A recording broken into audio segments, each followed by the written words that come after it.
Bonjour à toutes et à tous. Je suis ravie de vous retrouver à quelques jours du Salon du livre et de la pré-jeunesse de Montreuil pour ce webinaire intitulé Comment rendre la littérature jeunesse contemporaine accessible à tous et à toutes. Je vous invite à ce sujet à retrouver notre supplément jeunesse paru il y a quelques jours à Livre Hebdo. Donc, c'est un webinaire qu'on a voulu en réaction aux dernières données du Centre national du livre qui témoignent en fait d'une baisse.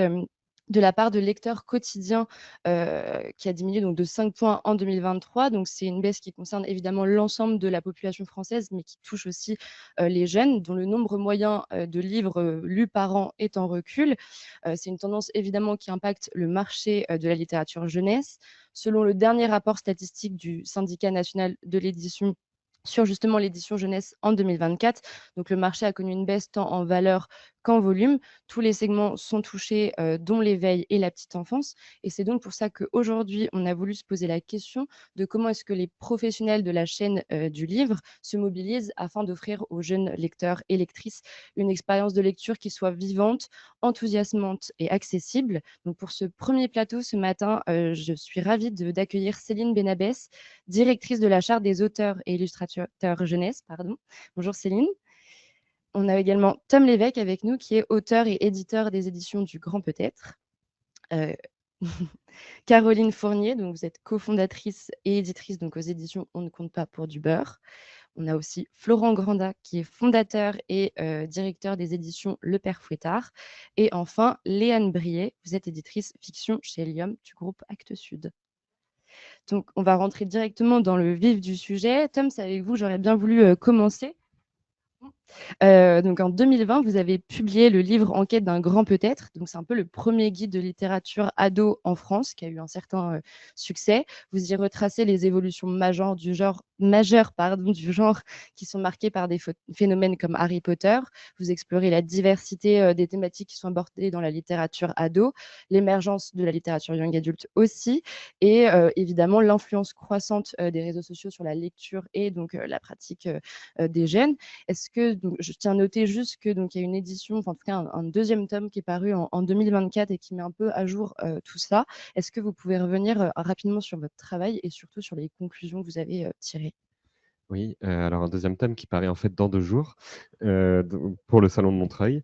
Donc En quête d'un grand peut-être, c'était né de l'envie de faire un livre avec mon frère Nathan, avec qui j'ai fait ce livre-là, qui vienne, être, la réponse enfin le livre qu'on n'a pas eu nous quand on était d'abord ado, puis étudiant, puis, professionnel du livre.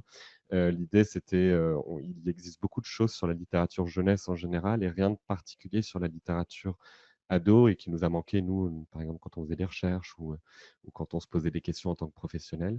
Donc c'est un livre qui est paru, il y a 5 ans, qui, a bien répondu à l'appel de d'autres professionnels puisqu'on l'a vendu à 10 000 exemplaires et les conclusions qu'on en tirait, c'était en effet, la littérature ado est toujours, mis de côté. On l'a vu avec plein de professionnels, des bibliothécaires qui s'en servaient encore pour convaincre leurs collègues qu'elles avaient un vrai rayon, des libraires qui s'en sont servis auprès de parents pour, les convaincre que leurs ados lisaient des vrais livres et qui parfois revenaient ensuite, en librairie pour s'acheter des livres ados pour eux. Donc voilà, c'était ça la conclusion, principale et nous, notre but dans ce livre et puis de manière générale dans tout notre travail, c'est de défendre cette littérature. Aujourd'hui, on publie un nouveau livre, c'est pas une mise à jour parce que c'est vraiment plein de nouveaux contenus, plein de nouveaux sujets qu'on va se poser. À la fois des sujets qu'on n'avait pas encore eu le temps de poser dans le premier livre, par exemple, tout le rapport entre littérature ado et éducation nationale, un gros sujet et tout ce qui est apparu comme question ces 5 dernières années. Donc, on va en parler et tu l'as cité, dans ton introduction, mais le rapport des jeunes à la lecture, les réseaux sociaux, la dark romance, TikTok, le pass culture, aussi plus largement dans le milieu du livre, l'écologie, l'intelligence artificielle. On a aussi, une liste de 25 nouveaux livres incontournables. Donc voilà, c'est vraiment une grosse photographie de la littérature ado, en 2025. Tu as effectivement évoqué la dark romance qui s'inscrit quand même dans, une littérature un peu young adulte en fait, qui est un petit peu, encore compliquée à cerner. Hem outre la dark romance, donc il y a la romance qui est un enjeu majeur qui aujourd'hui amène énormément, de lecteurs, vers ce genre-là. Est-ce que pour toi, c'est un genre, qui a contribué en fait à peut-être à, faire enfin relier de nouveau finalement certains lecteurs à, la lecture justement, par, sa popularité, son phénomène? Oui, et en réalité, la romance et la dark romance, on va pas s'attarder trop sur la dark romance parce qu'on pourrait faire un webinaire entier là-dessus, mais je vous renvoie vers mon livre. La romance, elle a eu un gros essor, notamment grâce à TikTok, et donc c'est pour ça, aujourd'hui, dans les études, et dans tout ce qu'on peut lire dans les médias généralistes, on oppose beaucoup écran et lecture, et il faut vraiment faire attention à ça parce que on en reparlera ensuite, mais déjà, il y en a qui lisent sur écran et ensuite, bah, il y en a qui arrivent à la lecture grâce, bah, à des réseaux comme TikTok. La romance, la fantasy, le young adult, en effet, c'est plein de parties de la littérature ado qui font renouer les lecteurs à la lecture. Aujourd'hui, on observe que du coup, on met tellement de choses sur la dark romance, sur la romance, le young adult, le jeunes adultes que, et puis alors à côté, il y a le rayon en effet, 9-12, mais la partie un peu oubliée, ça va être les 13, enfin les 12-13-15 ans, cette partie-là de la littérature ado où il existe évidemment une grande littérature et plein de super livres qui sortent tous les ans, mais un peu moins aujourd'hui que le young adult. On en reparlera plus tard, mais donc on est certain que en fait tout ça, les réseaux sociaux, TikTok et cetera, ont évidemment un impact sur les habitudes de lecture, en tout cas que ça crée un certain nombre de bouleversements finalement. Oui, et bah, les études, chiffrées qui existent, notamment du CNL, elles mettent pas assez en avant, cette partie-là, et elles comptent pas notamment dans les lectures des jeunes, tout ce qu'ils lisent en ligne, donc sur Wattpad pour la romance beaucoup, les webtoons pour la BD en ligne. Le pass culture, eux, ils prennent en compte, dans leurs études, ces chiffres-là, donc c'est des chiffres qui sont un peu plus positifs. Après évidemment, tu l'as dit, il y a une baisse générale de la lecture et donc ça fait aussi c'est aussi une question chez les jeunes, mais ça compte, et en effet, dans l'accès à la lecture, tous les influenceurs, comme le Souffle des mots, des gens très populaires aujourd'hui, amènent des jeunes qui n'ont jamais lu à la lecture parce qu'ils se retrouvent sur leur compte. Souvent, elles se retrouvent sur leur compte. Les influenceuses comme le Souffle des mots reprennent des codes qui sont un peu de l'ordre du lifestyle, etc. On s'attache d'abord au personnage et puis du coup, une fois qu'on s'est attaché à la personne, on va la suivre sur ses conseils de lecture. Et bah, le Souffle des mots, elle reçoit tout le temps des messages de gens qui lui disent: «Je suis arrivé à la lecture grâce à tes réseaux sociaux». Donc c'est assez précieux, et TikTok, c'est le cas, en fait. La dark romance, la romance, c'est aujourd'hui une mode aussi parce que, les ados, il y a beaucoup ce truc-là de on se conseille entre pairs, on n'écoute pas les parents, les bibliothécaires, les libraires, même si on aimerait qu'ils nous écoutent, mais on va écouter les autres, les copains, quoi, et les copains, c'est aussi sur les réseaux sociaux aujourd'hui. Merci beaucoup Tom. Là-dessus, donc évidemment dans cette littérature ado qui est très vaste, il y a évidemment ce qu'on appelle les préadolescents, pardon, ceux qui ont entre donc 8, 12, 9, 13 ans, en fonction de comment on catalogue les éditeurs. Ce qui est important quand on est éditeur, je pense, c'est de pouvoir aussi, parler à ces jeunes en parlant de leurs préoccupations premières. Caroline, vous aujourd'hui vous êtes venue pour nous parler de vos ouvrages, et dans 2 d'entre eux, en tout cas, il est évidemment question, bah, de ces préoccupations, des jeunes lecteurs. On parle donc de quotidien, de famille, mais aussi d'amitié, par exemple. Alors, donc là, bon, il s'agit de présenter Fluide, c'est ça que tu veux? Donc oui, alors nous, on est une maison d'édition, donc on compte pas pour du beurre, qui s'attache vraiment à travailler sur la question des représentations, notamment les représentations, manquantes en littérature jeunesse. Donc beaucoup, les personnages, LGBT, les personnages queer, mais aussi les personnages non blancs ou, en situation de handicap. Mais voilà, notre objectif, c'est que, ce ne soit pas le sujet des livres, c'est-à-dire qu'on ne cherche pas du tout à être dans de la justification ou de la pédagogie, de l'explication, mais au contraire d'être dans de la banalisation, et on pense vraiment que c'est ça justement qui va permettre à des jeunes lecteurs, des jeunes lectrices qui actuellement ont peut-être du mal aussi à trouver, des espaces de lecture dans lesquels ils se retrouvent. Je pense notamment aux enfants, non blancs, pour lesquels, il y a quand même, très peu de choses finalement. Donc, nous, et même, les enfants queer, ou en tout cas qui se posent des questions sur ces sujets-là, qui ne se reconnaissent pas forcément, dans, l'identité de genre normée, on va dire. Et donc c'est, pour ça aussi que là, on a souhaité lancer une collection qui s'appelle Fluide, qui est une collection donc pour les 9-12 ans, dans lesquels de romans, dans lesquels donc on va, mettre en scène, alors là pour le coup, des histoires, tout un tas d'histoires, dont, le genre, il va y avoir plein de genres différents. Donc ce qu'on cherche, c'est pas un genre en particulier, mais au contraire, on cherche, on va dire, enfin pas s'accaparer, à s'approprier un peu tous les genres possibles, et dont on va dire que la contrainte, qu'on demande à nos autrices, en l'occurrence pour l'instant c'est que des femmes, c'est qu'il y a un personnage, dont le personnage principal sera LGBT, et éventuellement pour certains de ces ouvrages, donc non blancs. Et ce qui, selon nous, est quand même une clé aussi pour, rentrer dans la lecture pour, les jeunes, c'est, bah, tout simplement qu'on leur parle de ce qu'ils ressentent aussi. Donc d'avoir, aussi une approche finalement qui est très contemporaine, heu, qui reflète, la diversité, la société telle qu'elle est et pas telle qu'elle est pensée, par, des gens qui finalement ont l'air d'oublier, une certaine forme de diversité.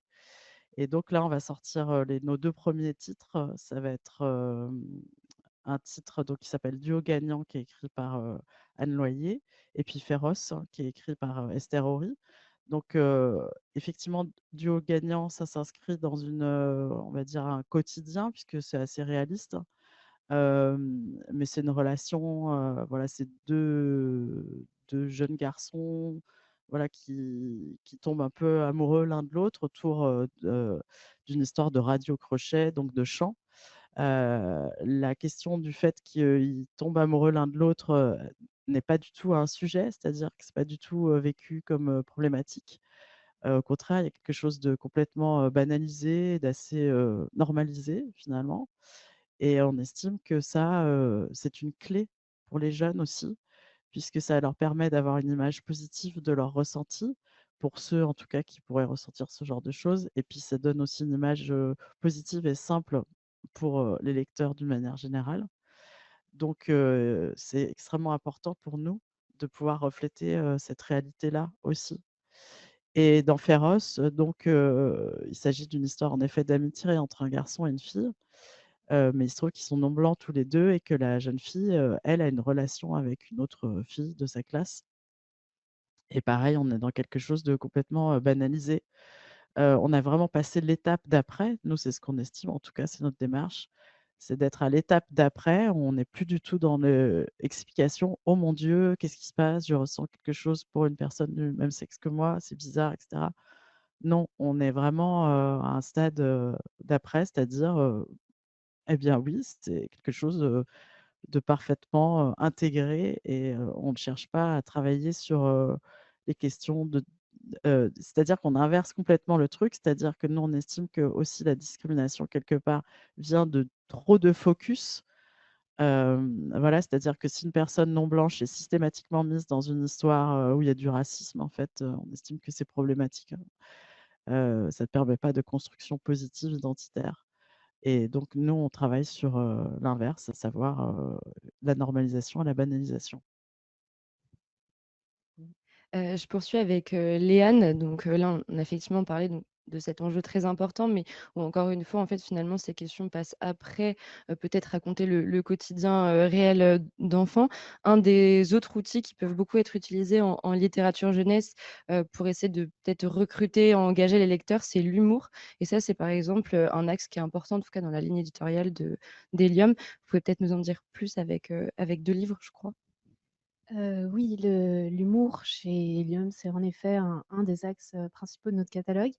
Et donc avec, les 2 romans qu'on a publiés là récemment pour les 9-12 ans, on a d'abord Le Fan Club des Contes de Fées, qui est un livre écrit par Richard Ayoade, qui est un humoriste, britannique, extrêmement drôle.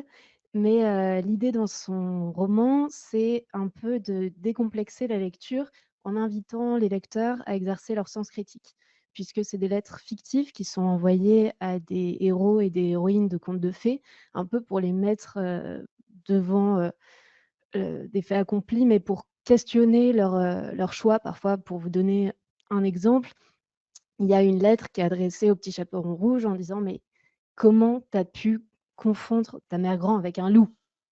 Et là, le petit chaperon rouge, ce qui est très drôle, c'est qu'à chaque fois, il y a une réponse et lui va répondre: «Bah, en même temps, si vous voyez, enfin, si tu voyais ma mère grand, tu te poserais toi aussi des questions, elle est très poilue, la nuit, elle hurle à la lune, elle décanille, des canettes, avec les dents».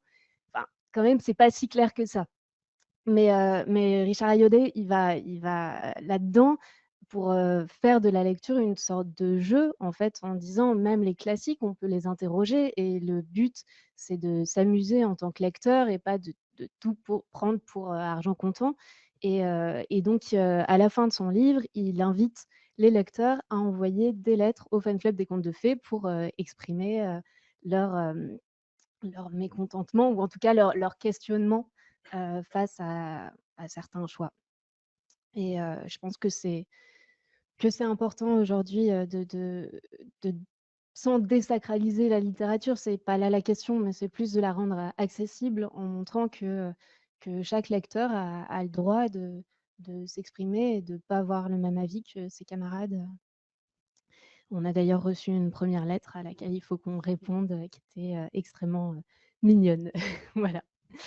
Et le deuxième livre, dont je voulais parler, c'est, Les découvertes vertes d'Anna Zavatian et cette fois, c'est un livre de Vincent Cuvelier, illustré par Charline Colette et là, on est dans un type d'humour différent. Ce que j'adore avec, Vincent Cuvelier et en particulier dans ce livre-là, c'est que lui, il s'empare d'une idée, folle, drôle, un peu loufoque et il s'engouffre complètement jusqu'à ériger cette idée en système.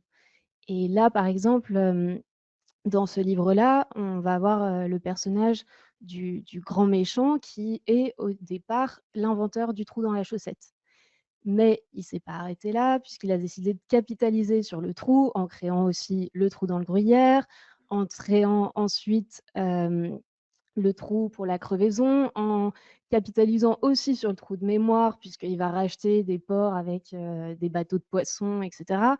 Enfin, pour aller pêcher du poisson puisque c'est bon pour la mémoire et heu et je trouve que ça invite vraiment à s'amuser dans l'imaginaire et c'est ce que permet aussi la littérature, mais là, de manière très réussie et pour moi, ça fait un peu écho au jeu qu'on peut avoir enfant quand, on rebondit à plusieurs. Il y en a un qui lance une idée et puis c'est pareil, on y va, on fonce et ce qui est très fort là dans Les découvertes vertes d'Anna Zavatian, c'est que ça a beau être un peu fou comme ça, il réussit à faire tenir toutes ses idées avec, un style et hem et un élan.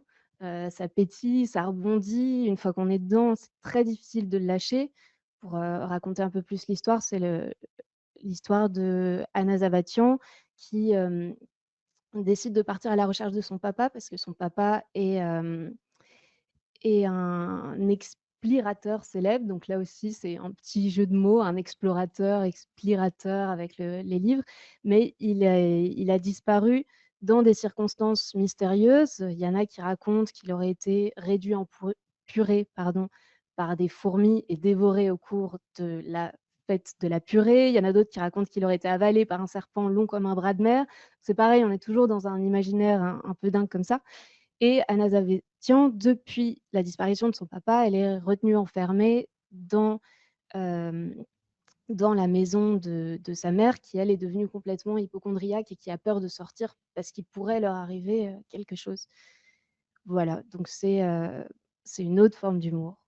Merci beaucoup. Et en fait, ce qu'il y a de particulier aussi dans ces 2 romans, c'est que donc il y a une sorte d'association entre le texte et l'illustration. C'est quelque chose qu'on voit beaucoup aussi, de plus en plus en tout cas, c'est l'image qui vient s'inviter dans la fiction jeunesse. Comment est-ce que vous expliquez, ce phénomène?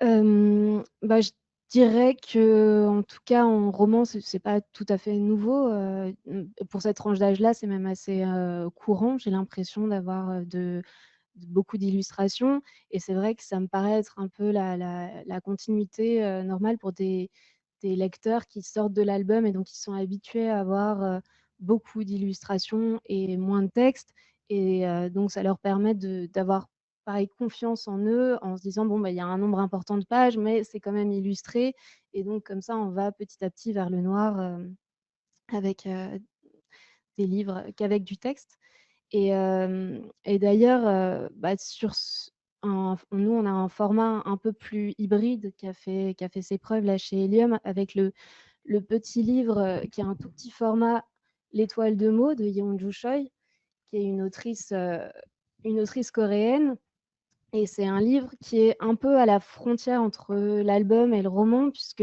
on a donc beaucoup de pages mais très peu de texte. C'est extrêmement illustré et on voit, notamment sur les salons et en librairie, une espèce d'attrait direct pour ce petit objet de la part des lecteurs, heu, quel que soit leur âge d'ailleurs. Je pense que ça vient, beaucoup de la mignonnerie aussi de l'illustration, hem et d'un attrait aussi pour, la culture asiatique et ce type d'illustration. Mais mais oui, enfin, en tout cas, nous, c'est important d'avoir ce lien-là et puis d'avoir aussi, des formats, très jolis. Enfin, on essaye pour, heu, pour attirer les lecteurs aussi par des objets qu'ils auront envie de garder dans leur bibliothèque, via des livres, reliés, ici, avec une petite cuvette et tout ça. C'est très ouvragé à la coréenne, mais Merci. Il y a aussi également un autre là, on est dans un autre, peut-être, genre ou format. Vous avez décidé de publier Fleur d'argent de Cécilie Eken. Donc c'est un récit danois qui est, connu depuis 2 générations, au Danemark, mais qui va du coup connaître une première traduction en France. Qu'est-ce qui vous a convaincu, que ce texte pouvait trouver un écho auprès du jeune public, français? Et est-ce que vous pouvez nous en parler un petit peu plus en détail? mmh. Alors, oui, c'est un texte qui, au Danemark, est publié pour la première fois en 2002. Cécilie Eken, c'est une autrice, renommée dans le genre du fantastique. Mais ce qui nous a plu particulièrement dans ce roman-là, Fleur d'argent, c'est, la manière dont le roman traite de manière indirecte d'écologie. Mais, via un personnage fantastique qui est Fleur d'argent, on va avoir, on va exprimer la force de la nature, la puissance de la nature, la manière dont celle-ci, peut être, résiliente, dont celle-ci apporte aussi une force de réconfort qui me semble importante pour la jeunesse aujourd'hui puisque, il y a, beaucoup d'éco-anxiété, notamment chez les jeunes. Donc par ce prisme du fantastique qui, fonctionne aujourd'hui, on avait envie d'aborder cette, question. Et un dernier livre aussi qui est une sorte de d'ovni un petit peu, mais qui surfe sur la tendance un peu du polar, du thriller, de l'enquête qui est très prisé par, les jeunes lecteurs aujourd'hui. C'est Magie sous haute tension d'Antonin Bocara et Julie Bringuet, illustré par Christelle Rodeilla. Vous pouvez nous en dire un peu plus? Oui, alors ça, c'est un livre, qu'on publiera l'an prochain, en mai et en fait, ça part notamment de l'idée que contrairement aux livres jeunesse et aux difficultés que vous exprimiez tout à l'heure, le le jeu de société a vraiment le vent en poupe en ce moment. En 2024 d'ailleurs, on était même en tête du marché, la France. Et donc, on connaît les livres, qui existent depuis longtemps, les livres dont vous êtes le héros, avec un parcours de lecture différent. On connaît aussi, les livres enquêtes, les livres, d'escape game plus récemment et nous, on avait envie de réfléchir à quelque chose de nouveau et l'idée est venue notamment avec, Antonin Bocara qui est lui auteur et éditeur de jeux de société, notamment pour les enfants. Il a été, primé dans son domaine. Il a eu l'As d'or, pour l'un de ses jeux et lui avait envie de proposer un autre mécanisme pour aborder le livre et donc il a dit: «Bon, bah, on va faire un livre qui sera complètement un livre, mais en proposant au début au lecteur de se munir d'un accessoire qu'il a forcément chez lui», en l'occurrence une pièce de monnaie ou un bouton, quelque chose de rond et grâce à ça, il va interagir avec le livre. Donc il y a des moments où il va devoir poser le livre sur la table, lancer la pièce dessus. D'autres moments, où il va, utiliser le livre comme un plateau de jeu puisqu'il faudra amener la pièce à un certain endroit et ça avec un système de points, c'est une autre manière de s'emparer du livre, à travers le jeu de manière ludique et donc il est accompagné dans cette écriture par, Julie Bringer. Merci beaucoup. On va faire une petite parenthèse parce qu'il y a quelques jours, on a rencontré Cécile Thérouanne en qualité de présidente, du pôle jeunesse du Syndicat national de l'édition et donc je vous invite à regarder l'écran devant.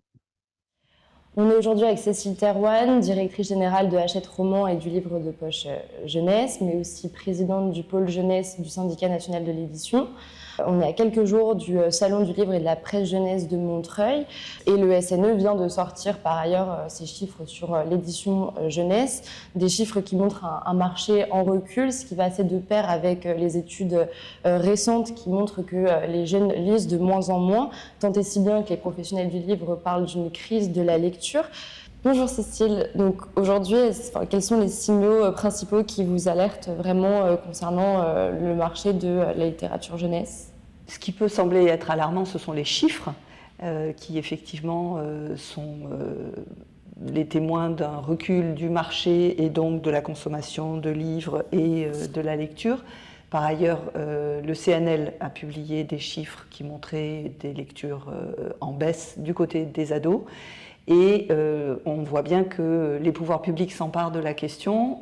Donc, troisième acteur, d'abord le marché, l'institutionnel et puis les pouvoirs publics, en déclenchant les états généraux de la lecture jeunesse au mois de juillet. Et donc ça, c'est une initiative commune du ministère de la Culture et de la Communication et du ministère de l'Éducation nationale. Donc on voit que ça devient vraiment quelque chose dont tout le monde parle, mais en soi, c'est plutôt positif. Parce que ça veut dire qu'enfin, on considère que ce qui se passe du côté de la lecture et de la jeunesse est absolument crucial pour le monde qu'on veut pour demain et pour la vie de l'édition et pouvoir continuer à publier de la littérature encore pendant longtemps pour des lecteurs qui sont en formation, évidemment, dès le plus jeune âge. Donc les signaux alarmants par ailleurs, évidemment, c'est la consommation des écrans, le temps de disponibilité de plus en plus réduit des enfants et des adolescents pour la lecture, et par ailleurs une image de la lecture à partir du collège qui se teinte d'un caractère obligatoire, qui s'accompagne de notes et qui du coup se distingue de la lecture divertissante qui peut encore être celle des plus jeunes. Donc il y a tout un travail qui doit être effectué. Mais une fois de plus, moi ce sur quoi je voudrais insister, c'est sur le fait qu'en prendre conscience, en soi déjà c'est positif. Ça veut dire qu'il y a une démarche qui est initiée, il y a quelque chose qui va de l'avant et on n'est pas dans le constat, on est dans qu'est-ce qu'on fait pour accompagner tout ça et faire en sorte que ça devienne positif. Et toutes ces questions, ces problématiques justement que vous avez soulevées, donc le SNE, le pôle jeunesse du SNE s'en est en tout cas saisi. Quels sont vos axes principaux de travail? Le groupe jeunesse du SNE est très actif depuis des années sur tous ces points. On a des initiatives qui émanent vraiment du Syndicat national de l'édition et qu'on porte nous en tant que groupe jeunesse pour animer des rencontres, pour effectuer entre guillemets de la formation professionnelle. Donc une année sur deux, on va en région. Et l'année prochaine, en 2026, comme ça, on aura une journée d'échange à Toulouse au mois de juin à la médiathèque José Cabanis autour de la lecture introduite par un pédopsychiatre avec beaucoup d'échanges autour de la lecture plaisir, la lecture des plus petits, la lecture en temps scolaire. Donc ça, c'est une partie de notre action. En année impaire, donc cette année, on a eu des interventions au Festival du Livre de Paris et on aura des interventions au Salon du Livre de la Presse et de la Jeunesse à Montreuil, où là, on anime des parcours, c'est-à-dire que les éditeurs membres du groupe se transforment un peu en hommes et femmes sandwich de l'édition jeunesse. On prend des groupes de bibliothécaires avec nous et on les fait circuler de maison d'édition en maison d'édition selon des thématiques. Donc il y a le parcours de la littérature ado, le parcours de la poésie, le parcours du théâtre, parce que tous ces genres sont représentés en littérature jeunesse et notre vocation, c'est d'aider les bibliothécaires à mieux se repérer. Donc ça fait vraiment partie de notre activité, nos initiatives de groupe jeunesse qui nous occupent beaucoup et qu'on est content de réactiver régulièrement. Parce que précédemment, on avait des grandes rencontres des assises de la littérature jeunesse à la Bibliothèque nationale de France, et puis on s'est rendu compte que c'était un format qui avait un peu vieilli, donc on a renouvelé avec des formats plus courts, plus fréquents. Dans 2 ans, ça changera sans doute encore. L'autre grand axe de notre action, c'est le dialogue permanent avec justement les pouvoirs publics, le ministère de la Culture et de la Communication, le ministère de l'Éducation nationale, la sensibilisation à l'importance de l'édition jeunesse. Vous mentionniez le fait qu'on a publié des chiffres de l'édition jeunesse. Je les montre à l'écran parce que c'est un support évidemment très important. Et mine de rien, l'édition jeunesse, c'est le 3e secteur de l'édition. Après la littérature générale qui est portée par le Poche et après la BD et le manga. Et c'est un secteur qui est un peu à la peine cette année, mais qui a été beaucoup en croissance, qui est porté par des phénomènes et économiquement qui est vraiment crucial dans le monde de l'édition.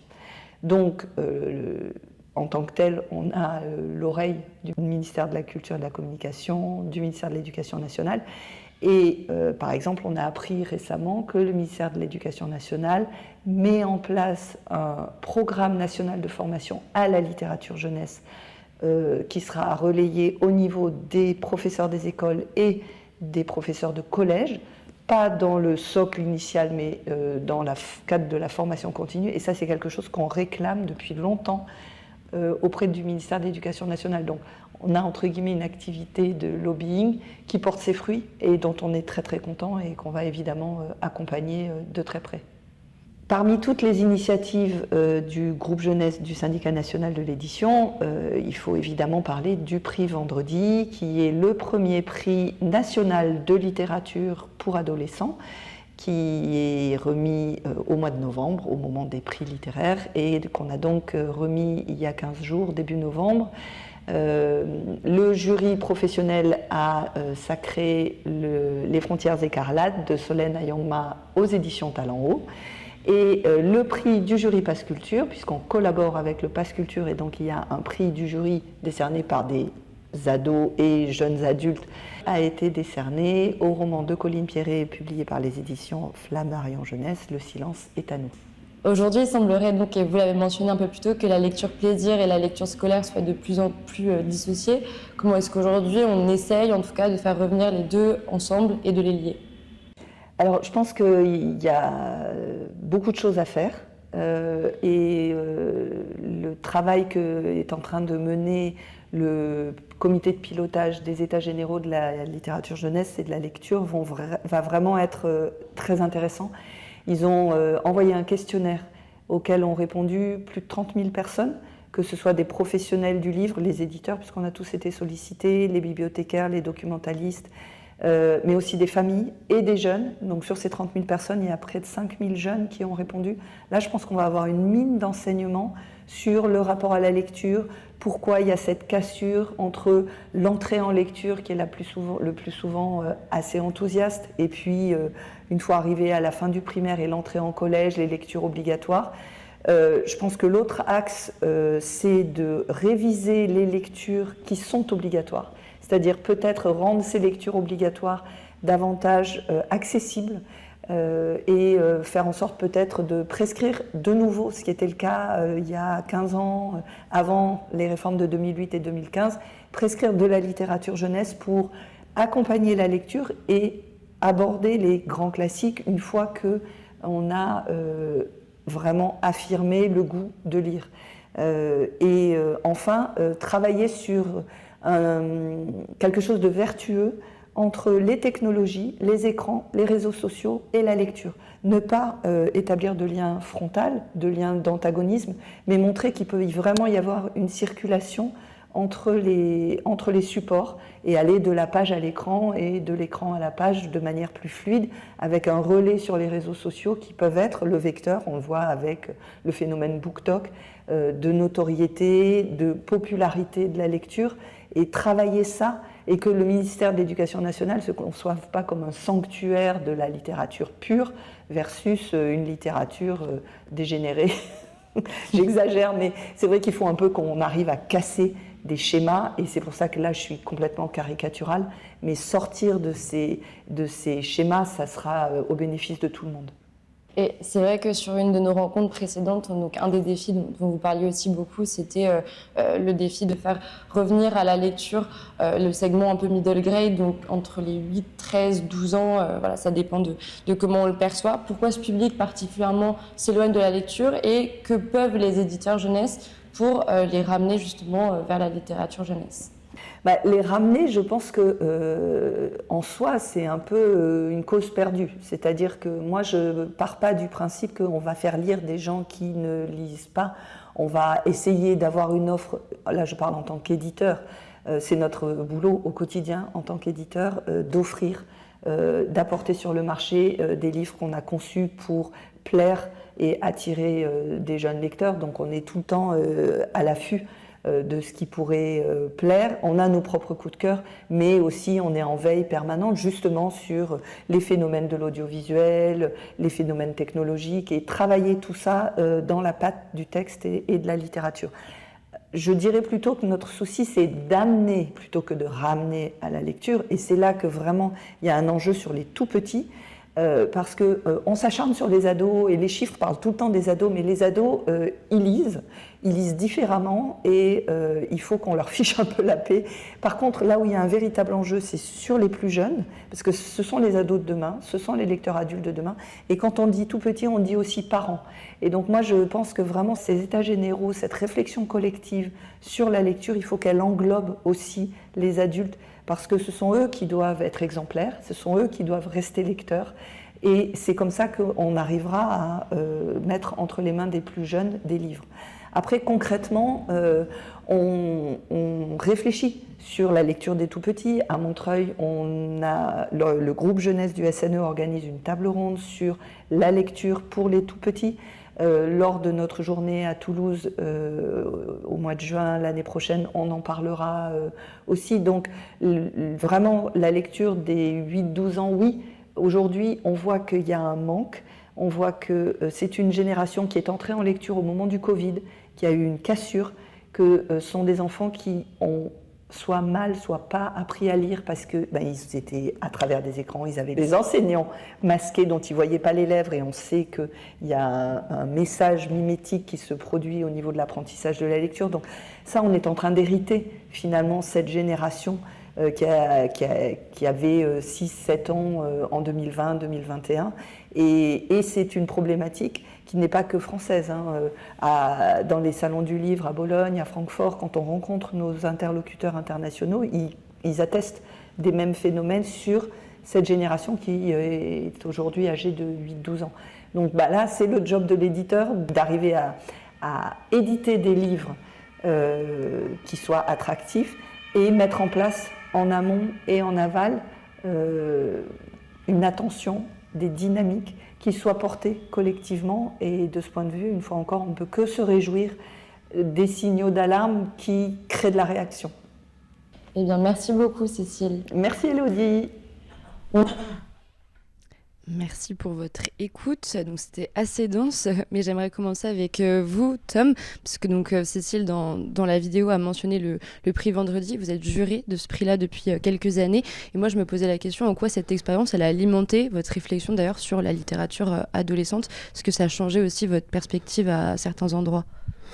Alors, de manière très personnelle, ce que ça a changé, c'est que ça m'a permis d'aller vraiment vers tout un ensemble de lectures vers lesquelles j'irais pas forcément. Et Cécile parlait des problématiques de formation, je la rejoins entièrement. Il faut vraiment former tous les profs sur la littérature jeunesse et ado. Elle parlait des parents et des adultes, et en effet c'est une problématique plus générale qu'il faut amener, c'est de mettre aussi cette question-là entre les mains des parents. Et le conseil que je donnerais, et qui moi est arrivé avec le prix Vendredi, c'est cette curiosité-là qu'on peut perdre des fois au fur et à mesure qu'on continue d'explorer la littérature jeunesse et ado, où on va aller vers ce qui nous intéresse, vers les auteurs qu'on aime déjà, les maisons d'édition qu'on affectionne. On essaie toujours de le faire un peu, mais alors là c'est vrai qu'avec le prix Vendredi, on doit lire entre 40 et 50 livres en 3 mois. On a des livres qui nous arrivent de toutes les maisons d'édition et des maisons des fois qu'on découvre. Et là, on a parfois des maisons très connus, même des grosses maisons, mais on n'aurait pas forcément lu ce livre-là.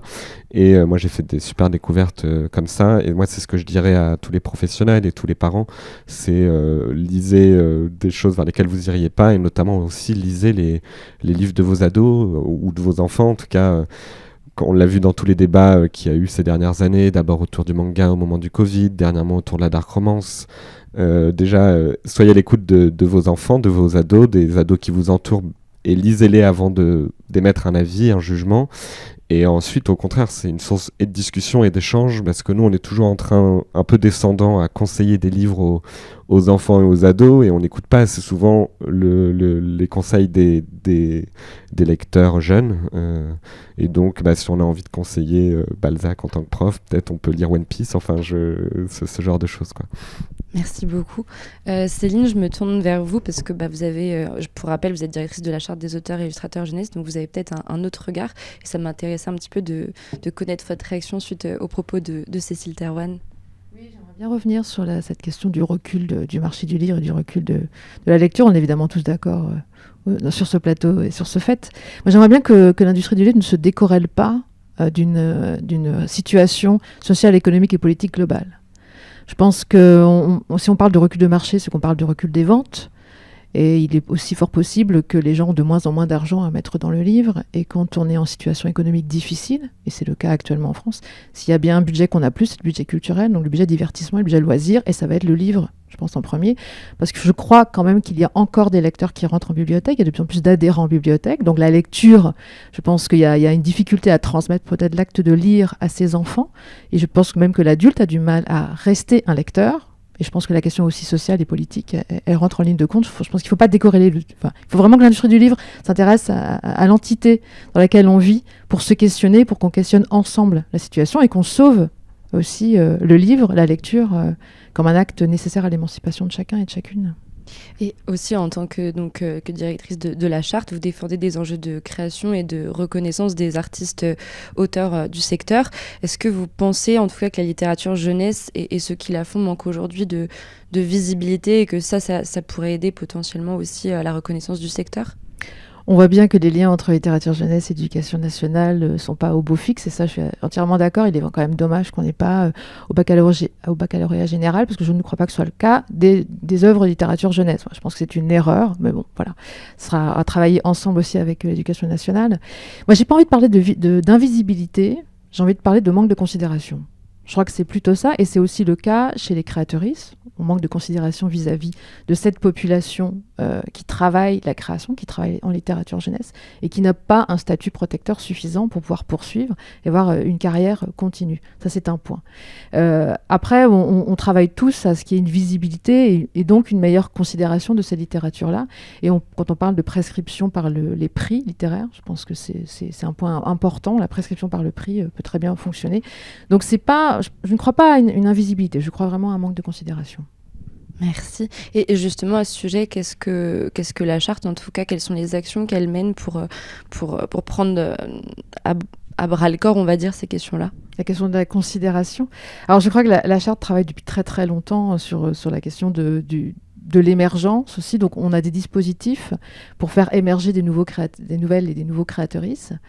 Par exemple, pour émergence, c'est l'écriture. Pour le voyage à Bologne, c'est l'illustration. On a aussi un nouveau dispositif qui pourrait peut-être intéresser, on ne compte pas pour du beurre, mais qui est du mentorat à destination des populations invisibilisées en littérature et aussi dans la création. Donc on a monté 5 binômes qui vont travailler ensemble jusqu'à, on l'espère, la publication. Et le constat est que les jeunes, comme je disais Cécile Thérouanne, les jeunes lisent, les ados lisent, mais les jeunes écrivent aussi beaucoup, et on voit le succès des concours d'écriture. Donc je crois que c'est peut-être la lecture de l'adulte qui pose problème sur toute cette situation. Oui, les parents, interrogeons les parents, et je crois que dans ce retour à cette considération, il y a un point qui serait très important, c'est le retour à l'incarnation, et donc à la désacralisation aussi du livre, de l'auteur, de l'écriture, de la lecture. Et l'incarnation, c'est la médiation. Donc toujours amener les auteurs vers les lecteurs, qu'ils soient jeunes ou moins jeunes. Et là-dessus, on essaie aussi de travailler avec les auteuristes et illustratrices. On a un dispositif pour accompagner aussi les milieux de carrière à re-questionner la médiation. comment j'amène les jeunes vers le livre, vers la lecture, sans passer par peut-être des outils un peu plus anciens, mais se réinterroger soit aussi dans l'incarnation qu'on a vers ce lectorat-là. Et puis avec le CNL, on co-organise des résidences apprenantes dans le dispositif Partir en livre. Donc c'est aussi parachuter, on va dire, une auteurice en colonie de vacances ou en centre de loisirs pendant les vacances de printemps ou les vacances d'été. Ce qui permet aussi de toucher par la transversalité avec d'autres acteurs qui sont l'éducation populaire. Il faut aussi aller dans la transversalité, il faut que l'industrie du livre peut-être regarde d'autres milieux pour aider à la transmission de la lecture et du livre. Et je pense que l'éducation populaire, ça fait du très très bon boulot là-dessus. Et donc on est ravis d'y participer. Merci beaucoup. Caroline, je me retourne de nouveau vers vous. Donc, pour rappel, vous êtes co-directrice des éditions On ne compte pas pour du beurre. Je rebondis un tout petit peu sur ce qu'a dit Céline, notamment sur la question de la visibilité. Vous en avez longtemps parlé tout à l'heure, mais c'est vrai que donc, c'est vraiment le cœur du catalogue aussi, la diversité des voix, des représentations. Je voulais vraiment insister et bien comprendre pourquoi est-ce que pour vous, de un, c'est très important, et est-ce que factuellement, on a aussi des lecteurs qui sont en demande justement de ces représentations et de cette visibilité. Oui, alors tout à fait, parce que ça me rappelle une anecdote que j'ai envie de partager avec vous, justement sur le salon du SLPJ. Chaque année, on constate quand même, notamment le mercredi, quand c'est la journée scolaire, donc il y a tous les enfants qui sont là. Et nous, on a quand même observé qu'il y a beaucoup d'enfants non blancs. Je vais prendre un exemple précis des petites filles noires. Et donc il y a une excitation, on sent bien qu'il y a une envie, une excitation d'être là. Et quand elles voient des couvertures de livres où il y a des filles noires sur ces couvertures-là, mais c'est extraordinaire pour elles. Enfin, je veux dire, elles se jettent dessus, elles ont les yeux qui brillent, etc. Tellement ça n'arrive pas assez souvent. Enfin, ça parle beaucoup quand même de notre société. Donc oui, on veut emmener des enfants vers la lecture, mais faut-il leur offrir des ouvrages, des livres, des albums dans lesquels juste ils se voient ? Ça paraît être une base, mais finalement, force est de constater que encore aujourd'hui, il y a plus de représentations dans la littérature jeunesse d'animaux que d'enfants non blancs. Enfin, voilà aussi la réalité des choses. Donc je pense qu'il faut absolument pousser ça, et à tous les niveaux, parce que des enfants donc qui ne sont pas représentés, pas assez, on va dire, pas faire de généralité absolue, mais qui ne sont pas assez représentés dans la littérature jeunesse, il y en a vraiment beaucoup, et je pense que ça va forcément aider à les intéresser au livre, et notamment au livre. Dans le livre, il n'y a pas que de la lecture, puisqu'il y a des livres qui sont très illustrés avec peu de mots. Et je pense qu'il y a aussi dans le livre quelque chose qu'on n'a pas forcément dans les écrans, c'est la contemplation. Et moi, je pense que c'est ça aussi qui est important, d'amener les enfants vers la contemplation, puisque les écrans, c'est quand même beaucoup de choses qui sont animées, etc. Et voilà, on a sorti notamment Filles sauvages, là récemment, qui a finalement pas mal de succès en librairie. Et ça, c'est un livre qui met en scène une relation, un peu une rencontre entre deux petites filles, dont on peut imaginer que c'est une rencontre un peu amoureuse. Et il se trouve qu'il y a une des deux enfants qui est non-verbale, puisque donc nous aussi, ce qui nous intéresse, c'est de représenter les enfants, on va dire neuroatypiques, voilà. Et il y a très peu de représentation aussi de ces enfants-là, donc elles ne parlent pas. Donc du coup, c'est un livre aussi qui a peu de texte, mais qui a des illustrations absolument magnifiques et qui amène aussi l'enfant vers la contemplation et vers l'objet dont il faut se saisir. D'ailleurs, c'est vrai que ce que vous avez montré tout à l'heure, ce sont des beaux objets, et ça aussi, ça plaît, et ça amène aussi vers une sorte de préciosité du rapport aussi à autre chose que l'écran et les téléphones et voilà. Et du coup, qu'est-ce que je voulais dire d'autre ? Vous voulez que je présente d'autres albums ou éventuellement, oui, effectivement. Je sais que vous avez Bye Bye Monsieur Seguin d'Anne Dory, illustré par Marine Coutroutsios, si je prononce bien, qui est une réécriture féministe du conte d'Alphonse Daudet. Donc, c'est l'occasion de pouvoir en parler, peut-être même de montrer à l'écran oui, alors je ne sais pas si on voit ou quoi. Ouais. Donc oui, ce qui est très important aussi chez nous, c'est la réécriture de contes. On a écrit, bon, il y a eu des ouvrages qui s'appellent Était une autre fois, donc ça veut bien dire ce que ça veut dire. Donc là, c'est une réécriture féministe. Donc c'est la chef de Monsieur Seguin, hein. Je crois que ce conte, tout le monde le connaît, il a traumatisé beaucoup de générations. À chaque fois qu'on en parle, les gens sont vraiment traumatisés, surtout les femmes, bien sûr. Et donc d'ailleurs, la chèvre là, elle est représentée comme étant noire, ce qui est exceptionnel dans des représentations de chèvres. Bon, en l'occurrence, c'est un animal, c'est vrai, mais il est quand même différent.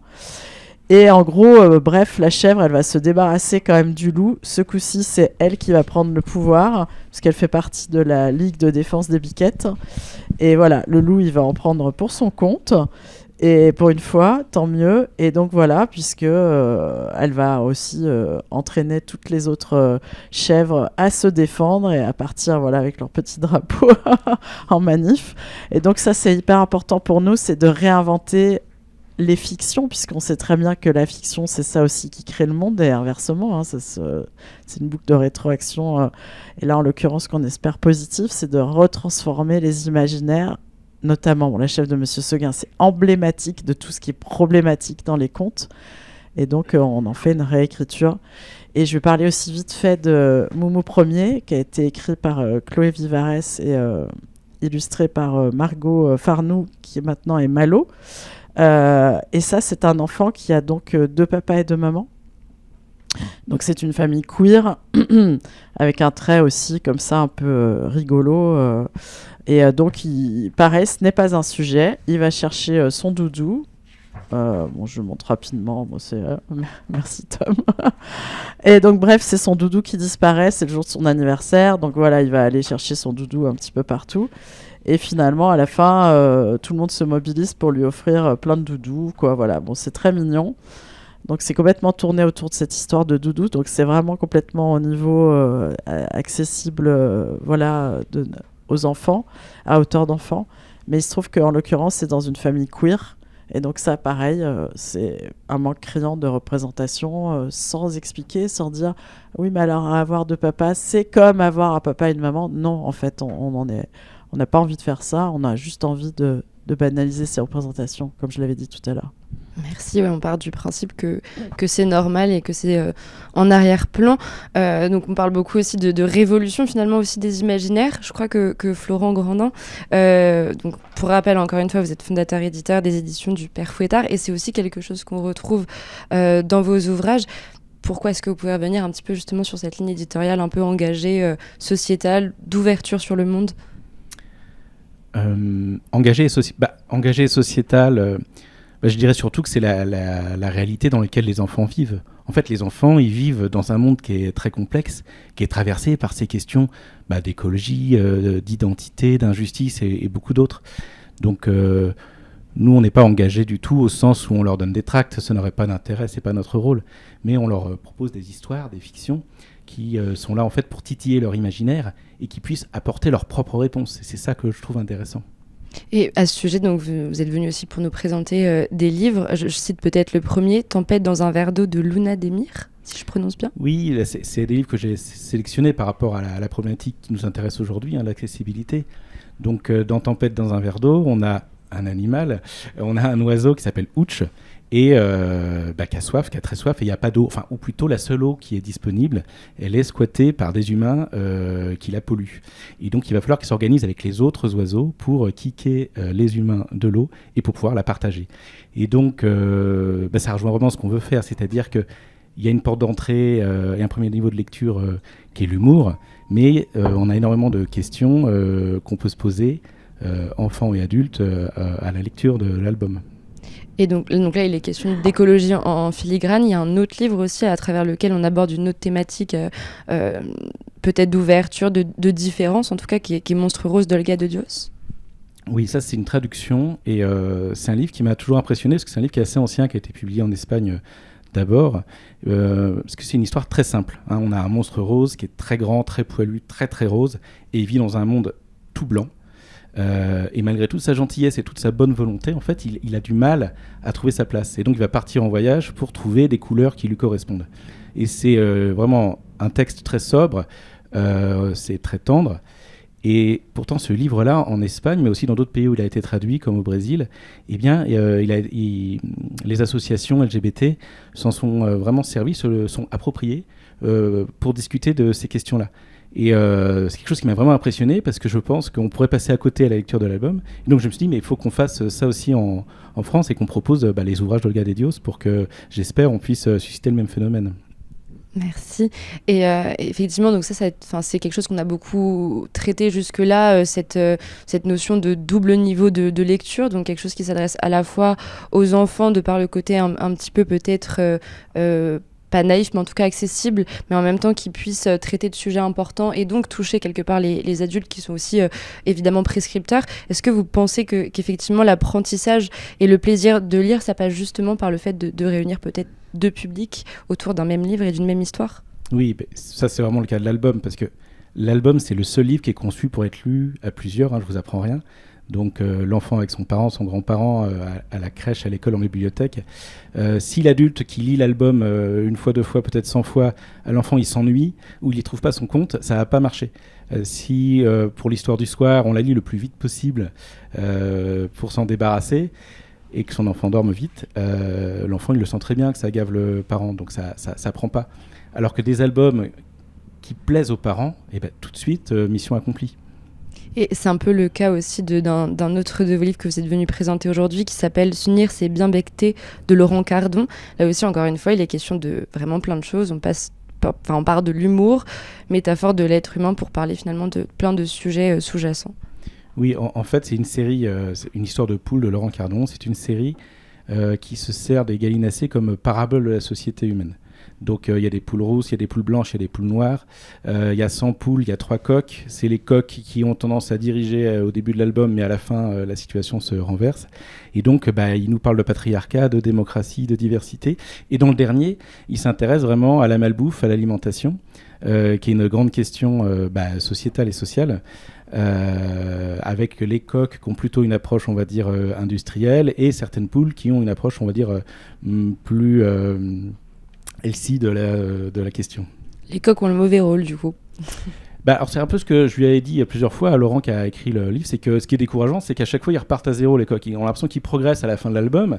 Et puis il me dit, oui, mais c'est souvent comme ça, la société. Une fois qu'on a résolu une question, les autres restent ouvertes pour autant. Donc on va dire que c'est... le combat n'est jamais gagné. C'est vraiment à toujours remettre sur... je perds ma métaphore, mais l'ouvrage, voilà. Ouais. Merci beaucoup. Et une dernière chose aussi qui me semblait importante à traiter aujourd'hui, c'est que l'année dernière, vous avez lancé du coup le label BD Marave, oui. Et qui est pensé aussi là comme un espace d'auteur, donc très en cohérence avec votre ligne éditoriale. Et il y a toujours aussi ce même esprit de création un petit peu fantastique, drôle pour faire émerger d'autres sujets. Et je voulais savoir un petit peu ce qui vous avait amené, en fait, vous historiquement qui étiez toujours sur l'album, de vouloir vraiment créer un label identifié. Est-ce que c'est quelque chose qui manquait selon vous, en tout cas dans le contenu au marché BD jeunesse? Oui, je suis un gros lecteur, et mes collègues aussi, de bande dessinée depuis très longtemps. Mais c'est sûr qu'on a fait le même constat que pour les albums, peut-être même encore plus fort pour la bande dessinée. C'est-à-dire qu'on a un marché qui est divisé entre l'industriel, le mass market, ou des BD qu'on va dire de création, et... des BD de création qui s'adressent plus en fait à des enfants qui ont un très fort bagage culturel, et un mass market qui propose des recettes un peu toujours les mêmes, qui souvent finalement passe aussi à côté de sa cible. Et on s'est dit qu'il y a vraiment une place pour... En fait, ça rejoint un peu les questions qu'on a déjà abordées. C'est très important de remettre en cause et de s'interroger sur les politiques publiques, sur la place de l'école, sur les écrans. Mais comme ça a déjà été dit, il faut aussi que les scénaristes, les illustratrices, les illustrateurs et bien sûr les maisons d'édition se remettent en cause et s'interrogent sur leurs pratiques. Donc nous, ce qu'on a voulu faire avec ce label, c'est complètement dépasser cette espèce de vieux combat qu'on a en littérature jeunesse, mais aussi dans toutes les formes de littérature, entre, on va dire, entre l'exigeant et le populaire. Et moi, c'est quelque chose, quand je suis rentré dans l'édition, ça m'a toujours impressionné d'entendre des éditeurs, des éditrices dire de toute façon, on va publier des trucs pour le peuple, comme ça on pourra publier nos coups de cœur à côté pour les 1000 intellos qui... non, on va ce qui est hyper intéressant, c'est de publier des livres exigeants, très beaux, très intelligents, mais pour tous les enfants, quoi.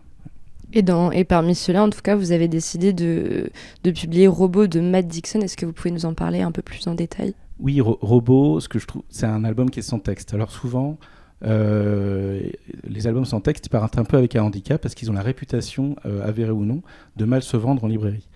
Et pourtant, c'est un support pour les familles, pour les enfants, qui est absolument génial, puisque on n'a pas de texte, et c'est l'image qui raconte. Donc on va lire l'image. Et c'est énormément porteur de sens. Alors ce petit robot, qui est en fait très humain, il nous interroge sur la solitude, sur notre rapport à la technologie. Et en fait, il nous raconte énormément. Et si on prend le temps de le lire avec un enfant, c'est ça qui va faire jaillir énormément de questions, d'interrogations, et l'enfant va raconter lui-même une histoire ou des histoires. Et Matt Dixon, qui est donc l'auteur-illustrateur de cet album, il a vraiment réussi un tour de force avec Robot. Évidemment, il y a aussi une dernière question qu'on a évidemment en tête et en filigrane dans la notion d'accessibilité, c'est aussi le fait de pouvoir aussi faire des créations qui soient à destination des publics, disons, empêchés, atteints de différents troubles, en tout cas en situation de handicap. Et vous y avez pensé notamment pour le livre Fulmine de Delphine Tartine, c'est bien ça? Oui, c'est ça, et qui est illustré aussi par Lisa Guisquier. Fulmine, c'est une histoire de sorcière. C'est une sorcière que j'aime bien. Je me suis dit, oh non, pas encore une sorcière, pitié. C'est vrai que c'est un...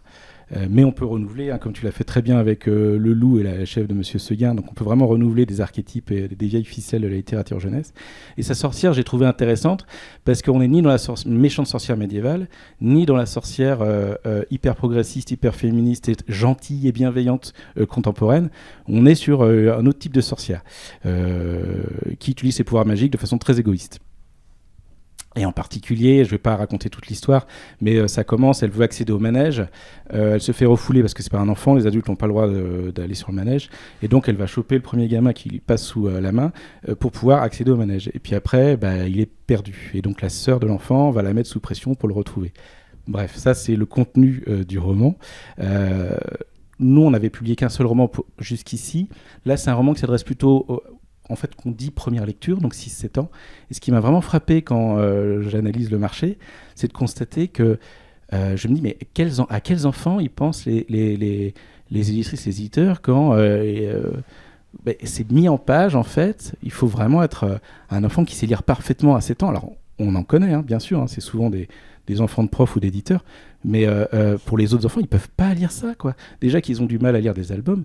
Alors, on a vraiment pensé, on a une police effectivement qui est faite pour les 10, mais en fait c'est fait pour tous les enfants, c'est-à-dire qu'il y a un caractère qui est assez lisible, les dialogues, on a mis des couleurs pour les dialogues pour qu'on puisse identifier facilement chaque personnage, donc c'est vraiment pensé pour que ce soit le plus accessible possible, et je crois que c'est vraiment notre rôle premier en fait en tant que maison d'édition, c'est de penser à la fois le fond mais aussi la forme. Merci beaucoup à tous et toutes d'être venus. Je vous propose une petite pause avant le second plateau de ce webinaire.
Je suis ravie de vous retrouver pour cette deuxième partie du webinaire jeunesse intitulé « Comment rendre la littérature jeunesse contemporaine accessible à tous et à toutes ». Donc pour ce deuxième plateau, j'ai avec moi Sylvaine Géminet. Vous êtes libraire à l'Établi, donc une librairie à Alfortville, qui en fait participe depuis 2023 au festival de littérature ado qui s'appelle Vous êtes l'étincelle. J'ai aussi avec moi Dominique Borde, vous êtes fondateur et éditeur des éditions Toussaint l'Ouverture, je vais y arriver, navré d'avoir écorché le nom de la maison. Michael Brun-Arnaud, donc vous êtes auteur du phénomène Les Mémoires de la forêt, publié à l'École des loisirs. Vous êtes aussi co-directeur de la collection Renard doré chez Rue de Sèvres. Sylvain Baglieri, vous êtes auteur sous le pseudo Sepia et vous êtes également éditeur chez et les éditions Paquet, plus particulièrement édition Nuage, donc maison d'édition suisse.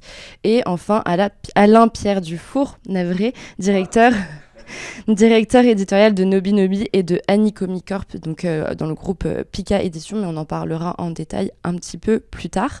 Merci à tous et à toutes d'être ici avec moi aujourd'hui.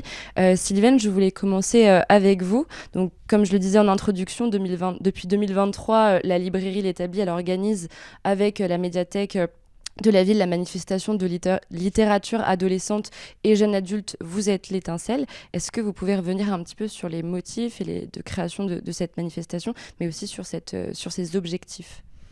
Alors en fait, on est parti en 2022, on était dans une discussion sur ce qu'on voulait organiser avec la médiathèque.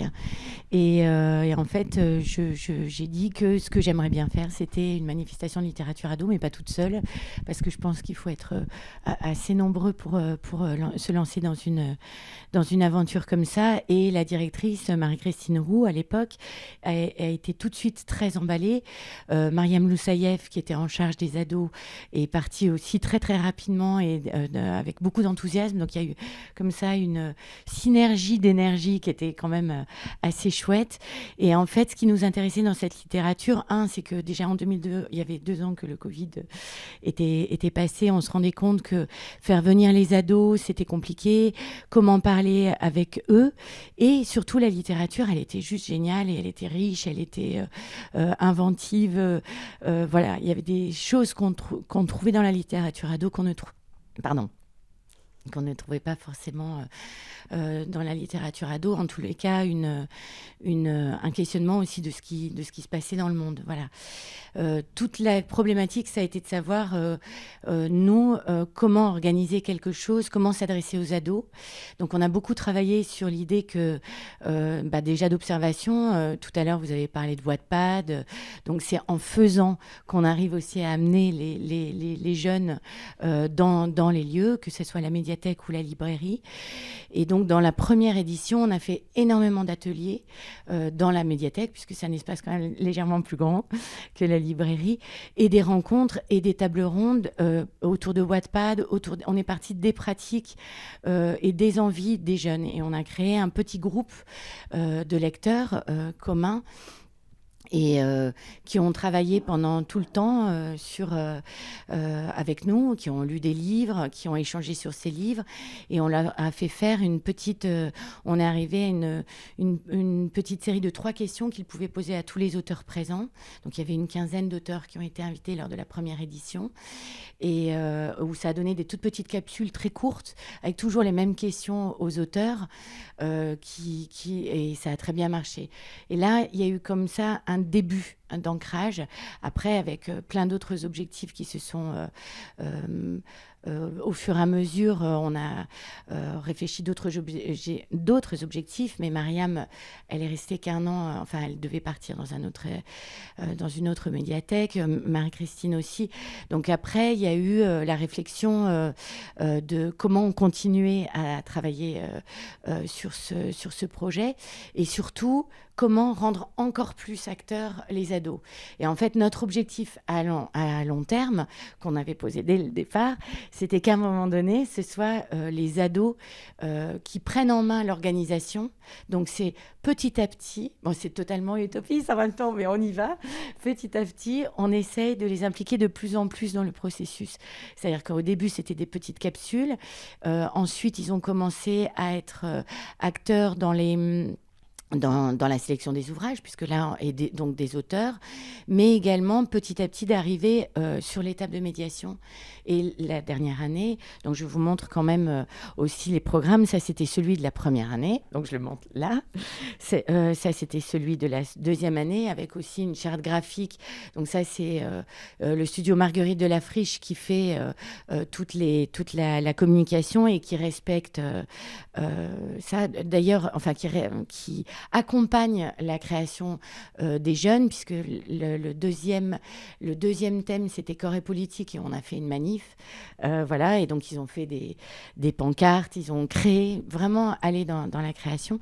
Et donc du coup, dans la dernière édition, les jeunes étaient avec nous sur les tables de médiation pour animer les rencontres. Voilà, et ils adorent. Et du coup, effectivement, ils aiment aussi bien les rencontres où ils font des choses, c'est-à-dire où ils vont dans des ateliers de BD, d'écriture ou de lecture, que quand ils sont eux-mêmes acteurs de la table ronde, ça donne quelque chose d'autre, quoi. Et petit à petit, voilà, on avance. Merci Sylvaine. Donc à la fois les enfants, enfin les ados sont acteurs de la manifestation. Est-ce que au fur et à mesure des années, ça a permis aussi d'en recruter de nouveaux, justement parce que le fait de de voir ceux concernés participer activement a donné envie à d'autres de se joindre à cet élan collectif-là? Alors en fait, il y a un travail qu'on fait de toute façon avec les établissements scolaires, c'est obligé. De toute façon, cette manifestation, elle prend aussi appui sur toutes les structures de la ville. Donc les établissements scolaires, parce qu'on emmène les auteurs dans les établissements scolaires, bien sûr, mais également tous les autres lieux relais que sont le conservatoire, alors je vais pas tous les nommer parce que je vais en oublier, donc ça va pas aller. Mais toutes les structures culturelles de la ville sont liées aussi à ce projet, interviennent lors des journées qui sont un peu phares de cette semaine qu'on organise, qui s'appelle donc, de cette manifestation qui s'appelle Vous êtes l'étincelle. Oui, parce qu'au début, il y a un petit noyau, il y a après des gens qui viennent petit à petit se greffer, mais il y a un tout petit noyau, et ce noyau grandit. Donc par exemple, cette année, il y en a qui sont passés du côté universitaire. Je ne suis pas sûre que la première année, quand ils sont en études supérieures, ils arrivent à revenir peut-être un peu, mais peut-être plutôt au moment de la manifestation. Mais c'est surtout ceux qui ont commencé, qui étaient quand même un peu plus jeunes. J'ai posé la question, puisque je venais ici, pourquoi tu restes? Qu'est-ce qui te plaît? Il y avait la découverte des auteurs, l'envie de partager, et l'envie de partager ça avec leur père. C'est-à-dire aussi l'envie de rencontrer des gens qui aiment lire, mais d'emmener d'autres personnes dans ces groupes-là. Alors, cette année, on a fait un flyer avec la médiathèque, justement pour inviter en amont les jeunes à s'inscrire. Il y a aussi le fait que, quand je dis qu'on travaille avec donc c'est un flyer qui explique, et l'idée c'est également que tout le monde peut venir, y compris des non-lecteurs, et on aimerait beaucoup que des jeunes qui ont des pratiques sur les réseaux fassent des book trailers, que des jeunes qui par contre n'aiment ni lire ni les réseaux sociaux viennent nous donner un coup de main dans l'organisation même physique déplacer les tables, parce que tous les soirs à la librairie, hop, on vide toute la librairie, donc il faut et de toute cette ergonomie de la manifestation. L'idée, c'est aussi de donner la possibilité, puisqu'il y a quelque chose qui s'appelle Parcoursup, leur donner la possibilité d'avoir du bénévolat, des actions dans le domaine de l'action culturelle. Et il y a des choses qui marchent bien. Alors, je termine juste sur une dernière.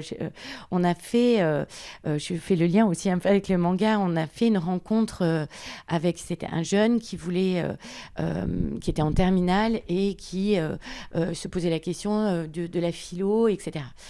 Et en fait, on a fait intervenir un youtubeur qui s'appelle Gatsu Sensei, qui est un prof de philo, donc il donne pas non plus des conseils, il leur dit pas forcément qu'il faut citer des mangas dans la copie de philo, il sait très bien que faut éviter, mais avec le manga, il fait des concepts de philosophie.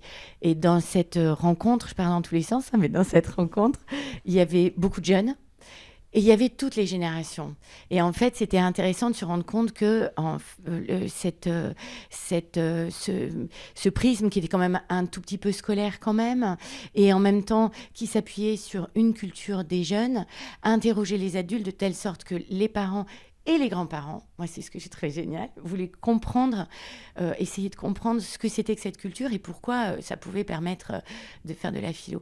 En fait, c'est de tisser les liens entre les cultures, mais de partir vraiment de la culture des ados. Après, c'est vraiment un travail de fourmi petit à petit. Voilà. Merci Sylvaine, et j'en profite un peu pour faire la transition avec Dominique, donc éditeur chez Toussaint L'Ouverture. C'est un peu aussi l'approche que vous avez. Vous faites, en tout cas le pari en fait de vous adresser à un public qui est élargi et pas forcément ciblé.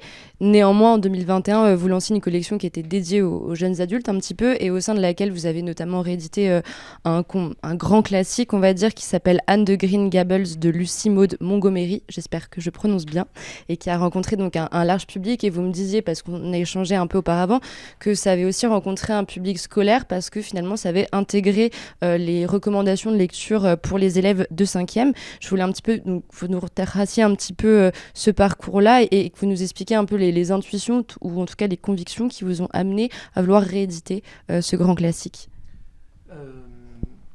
Alors les intuitions, c'était assez simple, hein. C'est un texte formidable, extrêmement bien écrit, qui a peut-être plus d'un siècle, mais qui a une qualité incroyable, assez forte, quoi, et qui a cette particularité des textes que moi j'aime et que j'aime porter, c'est qu'ils s'adressent à toutes sortes de lecteurs, des jeunes lecteurs comme des moins jeunes lecteurs, des lecteurs en démarrage de lecture comme des lecteurs qui sont des lecteurs aguerris. Et presque au-delà de ça, je dirais que c'est ces textes qui sont un peu parents-enfants, mère-fille, ou familiaux, que quelqu'un peut commencer à lire dans la famille, qui va passer à quelqu'un d'autre d'une autre génération, etc. Et tout le monde peut se réunir. Et ce texte-là, il a ça. Il a ça. J'en ai publié d'autres comme ça. Là, pour Lucy Maud Montgomery et Anne de Green Gables en particulier, j'ai juste eu beaucoup de chance. Il y a eu une série Netflix. Le texte, j'ai juste remarqué qu'il n'était pas du tout en librairie, et que pourtant c'était dommage. Et j'aime pas du tout dire que c'est un classique, j'aime pas trop cette appellation de classique, parce qu'il y a quelque chose de très presque péjoratif aujourd'hui dans le ressenti de n'importe quel lecteur face au classique. C'est juste un chef-d'œuvre intemporel qui s'adresse à plein de monde et qui a beaucoup de choses. Et moi, ce qui m'intéressait là-dedans, c'était de trouver une solution pour gommer cet aspect classique et le mettre entre le plus de mains possible. Donc j'ai travaillé la forme, on a une nouvelle traduction, on a fait un travail médiatique très fort. Il y a énormément de travail derrière, hein. C'est pas sur tous les maillons de la chaîne. Il a fallu que tout le monde soit d'accord pour dire que ce texte était vraiment intéressant, pour qu'il arrive à un certain succès, que derrière ça se débloque et que ça marche. Voilà. Et ça a très bien marché. On en a vendu à peu près 100 000. Et derrière, il y en avait d'autres, etc. Et ça a ouvert pour moi, ça a validé un petit peu l'idée qu'il était possible de mettre entre les mains de très jeunes lecteurs des textes littéraires. Mais vraiment littéraires, sans étape en fait, des textes durs en fait, qu'on dit aujourd'hui durs, qui sont poétiques, qui sont extrêmement bien écrits, et c'est possible, ça peut marcher, et ça les amène à d'autres textes derrière, ce qui est vraiment pour moi la valeur littéraire numéro 1, d'après mon expérience, c'est qu'un livre amène à d'autres livres, quoi. Voilà. Merci. Et c'est vrai que vous avez une intuition qui est assez fine. En 2022, vous avez également dépoussiéré la série fantastique à succès Blackwater, qui elle aussi du coup a on va dire converti, convaincu un public élargi, fait d'enfants et comme d'adultes, à peu près tous les segments finalement du public, du lectorat. Qu'est-ce qui fait peut-être que justement pour vous, en tout cas, c'est si important de parler à ce public élargi, qu'on ne peut pas finalement juste choisir de s'adresser uniquement à la jeunesse? Est-ce que c'est parce qu'on a parlé un peu plus tôt dans le plateau précédent, mais c'est vraiment crucial ce lien aussi qu'on établit entre les générations autour d'un livre? Eh bien, là, en France, comme d'ailleurs partout en fait dans le monde, le marché du livre est très cloisonné. Il y a un secteur jeunesse, un secteur adulte, une BD. La jeunesse est elle-même subdivisée en albums, etc. C'est très dur, en fait, de faire son chemin là-dedans, surtout, enfin, pour n'importe qui, d'ailleurs, déjà. Et surtout quand on a des textes qu'on ne veut pas forcément mettre dans une case, mais on est obligé. La mécanique commerciale fait qu'on est obligé. Mais à côté de ça, en tant qu'éditeur, et je ne suis pas le seul à réfléchir à ça, on réfléchit à comment faire pour, tout en laissant la liberté aux libraires et aux médiateurs des livres de les adresser au public qu'ils pensent être bons, que ces livres s'adressent aussi à un autre public. Et en fait, pour moi, le cœur, c'est la notion de désir. En fait, il faut que le livre soit désirable.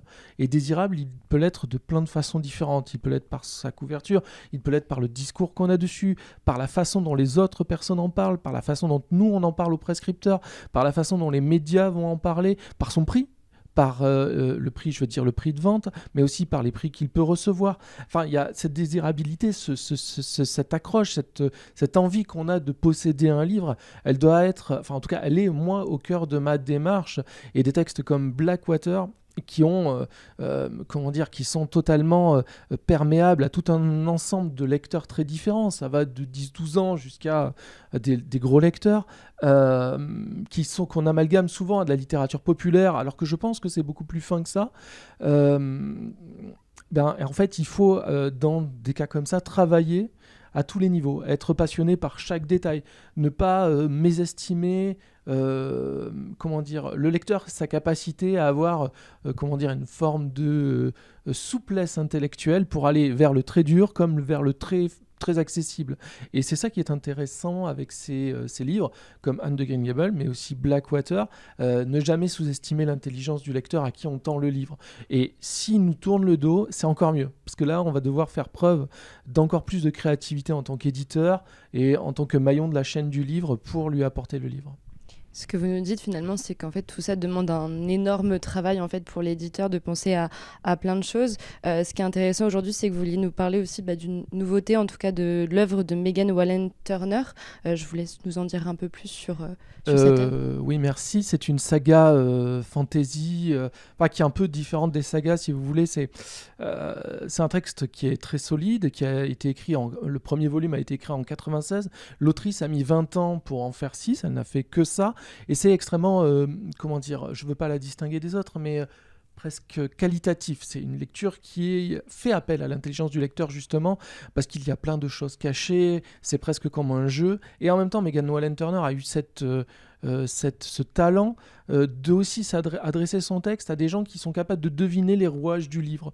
Donc en gros, le livre peut servir à quelqu'un qui veut juste le découvrir, livre un roman d'aventure, parce que c'est un roman d'aventure, c'est l'histoire d'un voleur qui s'aventure, à qui on confie une mission pour le faire sortir de prison, etc. Mais c'est aussi un roman beaucoup plus ambigu que ça, qui est raconté d'un point de vue non fiable, et plein d'indices sont déposés tout au long du livre. Et ce qui est très intéressant, c'est que la saga va se développer par des changements de point de vue. C'est-à-dire, même si la colonne vertébrale est ce personnage assez fascinant de jeune voleur, ado, roublard, mais très très malin, qui joue, qui geint, etc., chaque tome est raconté d'un autre point de vue. Mais tous le regardent, et tous, à travers ses yeux, nous, le lecteur, on reconstruit et on suit ce personnage fascinant dans ses amours, dans ses aventures, dans sa façon dont il va essayer d'être au cœur des transformations de son royaume, etc. Et il y a aussi des valeurs en fait dans chacun des livres que je publie, que j'aime porter, et dans cette collection qui est la collection de Monsieur Toussaint l'Aventure, qui sont des valeurs d'imagination, qui sont des valeurs aussi certaines valeurs clés, comme presque même la foi. On pourrait dire aussi Anne, elle a une foi en l'imagination, mais aussi en une force immanente. Le voleur, qui est en fait le seul point de fantaisie de ce livre, c'est les dieux. Les dieux sont là, tout le monde en parle, tout le monde met un peu d'argent sur les autels des dieux, etc. Mais sans plus que ça, sauf le voleur, lui, il y croit. Mais est-ce que les dieux croient en lui? C'est toute la question que se pose ce livre. Et en fait, c'est très intéressant comme rapport à la foi qui est aujourd'hui clé dans notre société. Voilà. Et la série donc est en 6 livres que je vais publier jusqu'à 2027.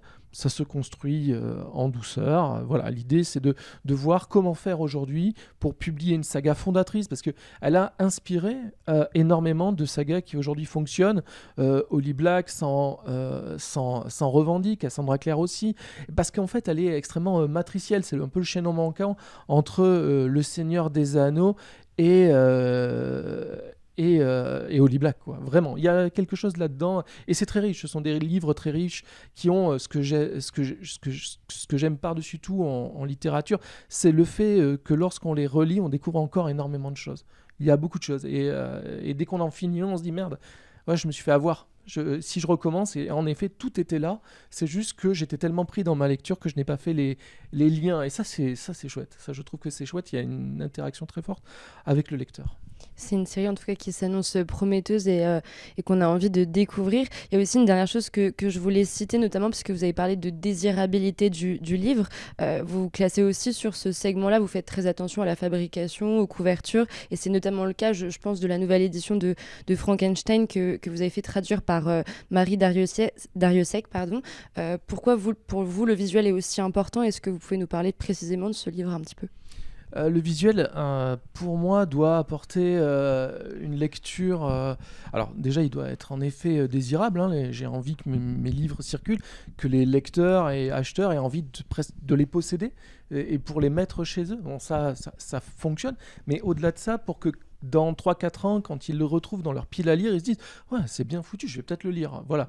Que cet habit qu'a le livre, et il ne faut pas oublier que les livres qu'on fait en tant qu'éditeur vont vivre chez les gens pendant des années. Et il faut leur donner une forme d'intemporalité. Parce que, par exemple, Frankenstein, tout comme Anne de Green Gables, a une intemporalité. Et il faut essayer de penser ça, de pas trop axer sur le moment.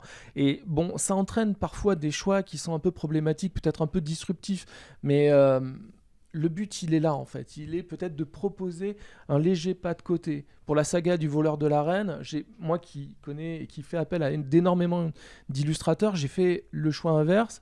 J'ai choisi en fait la picturalité, de faire des reproductions de tableaux avec le risque que ça fasse peut-être un peu vieillot, etc. Mais mon rêve et mon idée avec ça, c'était de faire entrer de la peinture classique, un regard pictural chez les jeunes lecteurs.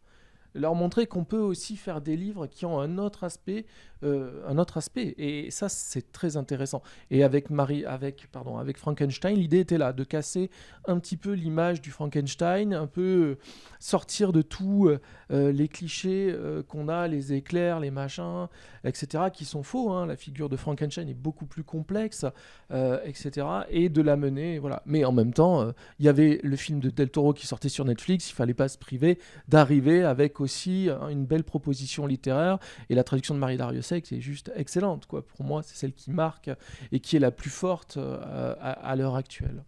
Voilà. Merci beaucoup, et c'est vrai que en ce moment, en tout cas, il y a vraiment quand même un attrait, une sensibilité pour le beau livre qu'on a envie de garder chez nous, un petit peu cet effet collection boosté notamment par le phénomène BookTok qu'il a beaucoup mis en avant. C'est parfait pour ma transition avec Michael, puisqu'en plus de ça, donc, vous êtes auteur, pour rappel, des Mémoires de la forêt, donc un phénomène jeunesse qui, il me semble, va paraître en tout cas pour Noël dans une édition collector, justement, donc un beau livre. Et moi, ce qui m'intéressait aussi, c'est d'avoir votre point de vue ici, en tout cas en tant que auteur. Votre série a beaucoup été saluée pour justement sa douceur, sa justesse et la capacité qu'elle a de quand même parler de sujets qui sont compliqués, difficiles, voire douloureux. Et justement, je voulais savoir, en tant qu'auteur, aujourd'hui, à quoi est-ce qu'on fait attention, en tout cas, ou à quoi est-ce qu'on s'intéresse quand on veut construire des récits qui parlent aux jeunes? Alors c'est vrai que cette première publication, c'était ma toute première publication. Donc l'écriture de ce premier roman a été extrêmement naïve, et c'est aujourd'hui, ou dans l'écriture des suites, qu'on commence à analyser ce qui s'est passé. Parce qu'au départ, j'ai des personnages, on parlait beaucoup de représentation sur le premier plateau. Et moi, j'ai pas de personnage d'enfant dans mon roman, et je m'en rends compte à la fin de l'écriture. Donc on commence à réfléchir à ce qu'on fait après, au 2, au 3, au 4. Donc comment expliquer ça? Je ne sais pas. Ce qui est sûr, c'est que depuis, j'ai rencontré beaucoup d'enfants. Enfants qu'on ne rencontre pas avant, quand on écrit, quand on travaille sur les illustrations, lorsqu'on corrige. Les enfants ne font jamais partie du processus éditorial, et c'est quelque chose à la fois d'assez fascinant et aussi terrorisant, parce qu'on se dit que quand il arrive sur le marché, est-ce que les enfants vont raisonner?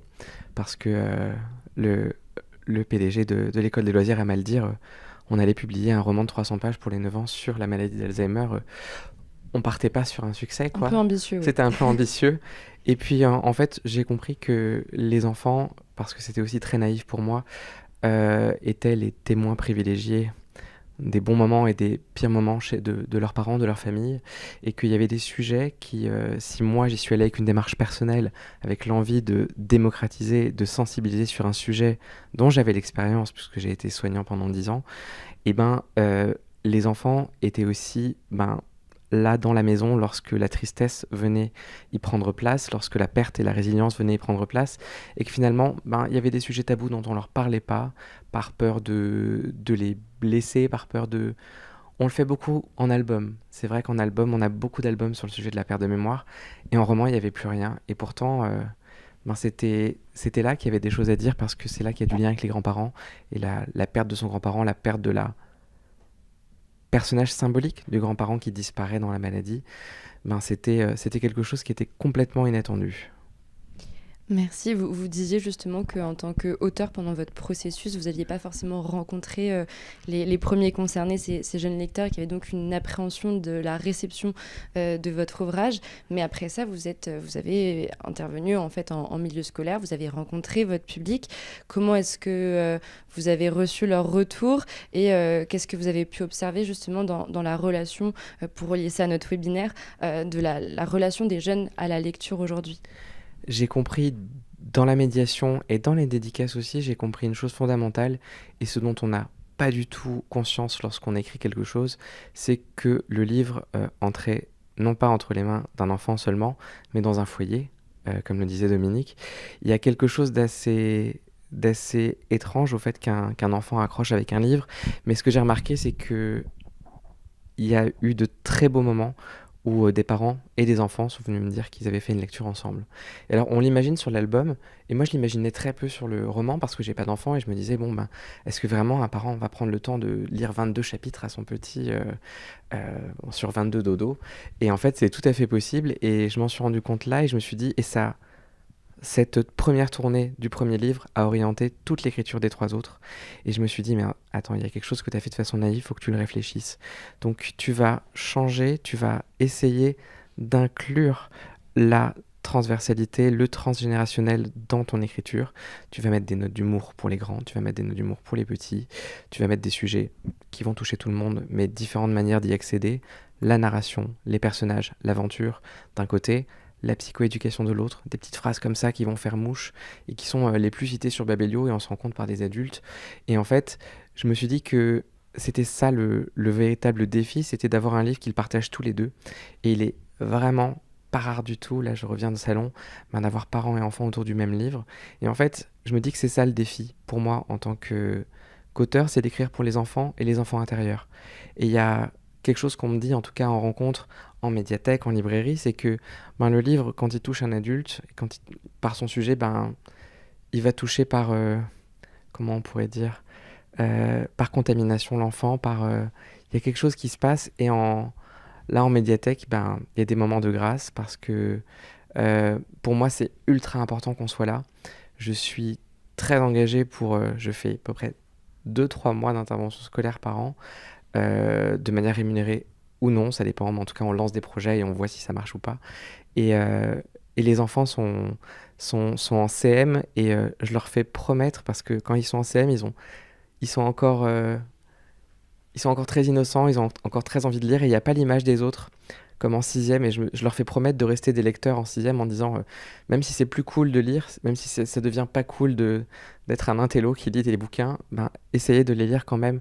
Et je pense qu'on a tout intérêt, nous, à auteurs, à être là, à être accessibles, à désacraliser notre travail, à les faire interagir avec nos livres, à les détruire, à aller chercher les personnages, à écrire d'autres histoires avec les mêmes personnages. On doit être présent sur le terrain, ce qui demande... Moi, j'ai de la chance. Aujourd'hui, j'arrive à avoir cet équilibre entre écrire, pouvoir promouvoir mes livres, avoir aussi de l'argent pour manger. Ça aussi, c'est une vraie... quand on est auteur jeunesse, c'est vraiment quelque chose qui se réfléchit. Mais oui, on doit être là. On doit être sur ce segment. C'est pas négociable. Et il y a autre chose aussi, donc en tant qu'auteur, en tout cas, la réception du premier tome a aussi du coup eu un impact sur l'écriture des suivants. Vous êtes aussi, donc on l'a dit un peu plus tôt, co-directeur de la collection Renard Doré chez Rue de Sèvres. Là aussi, est-ce que cette expérience a nourri votre regard ? C'était la même réflexion. C'était essayer de capter cette intergénérationnalité. Et on le fait aussi. Il y a une arme que j'ai trouvée, moi, pour le faire, c'est les réseaux sociaux. Il y a quelque chose que j'ai trouvé avec les réseaux qui me permet de toucher tous les publics, parce que, en fait, sur les réseaux, il n'y a pas les enfants, Je répète, oui, techniquement, normalement, avant 13 ans, ils ne sont Il y a pas les enfants, autorisés à l'être, en tout cas. mais il y a les parents, il y a les profs et il y a les professionnels du livre. Et en fait, moi, ce que j'ai remarqué, c'est que ce soit pour la collection Renard Doré, que ce soit pour mes livres, en fait, je pense que, en tout cas, sur mon temps de création, moi, c'est mon vrai temps de création. Bon, il y a la création pas physique, où on n'écrit pas, mais il y a la création interne. Mais sur le temps de création, en fait, je vais rester 3 mois par an à écrire vraiment du texte sur mon clavier.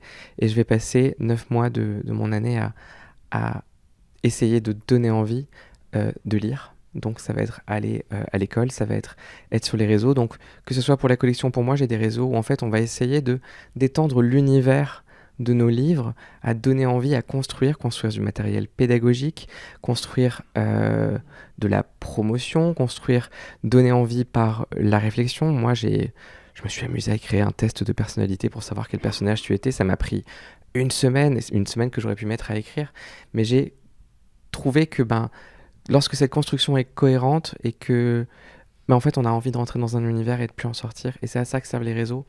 Il y a des limites aussi parce que on essaye de transformer du temps d'écran en temps de lecture, mais je pense qu'on a quelque chose à faire de ce côté-là, même nous en tant qu'auteur, et en tant qu'éditeur c'est la même chose en fait. On essaye vraiment de les amener au livre. Merci beaucoup. Et de toute façon, on le voit maintenant, pratiquement tous les éditeurs sont sur les réseaux sociaux.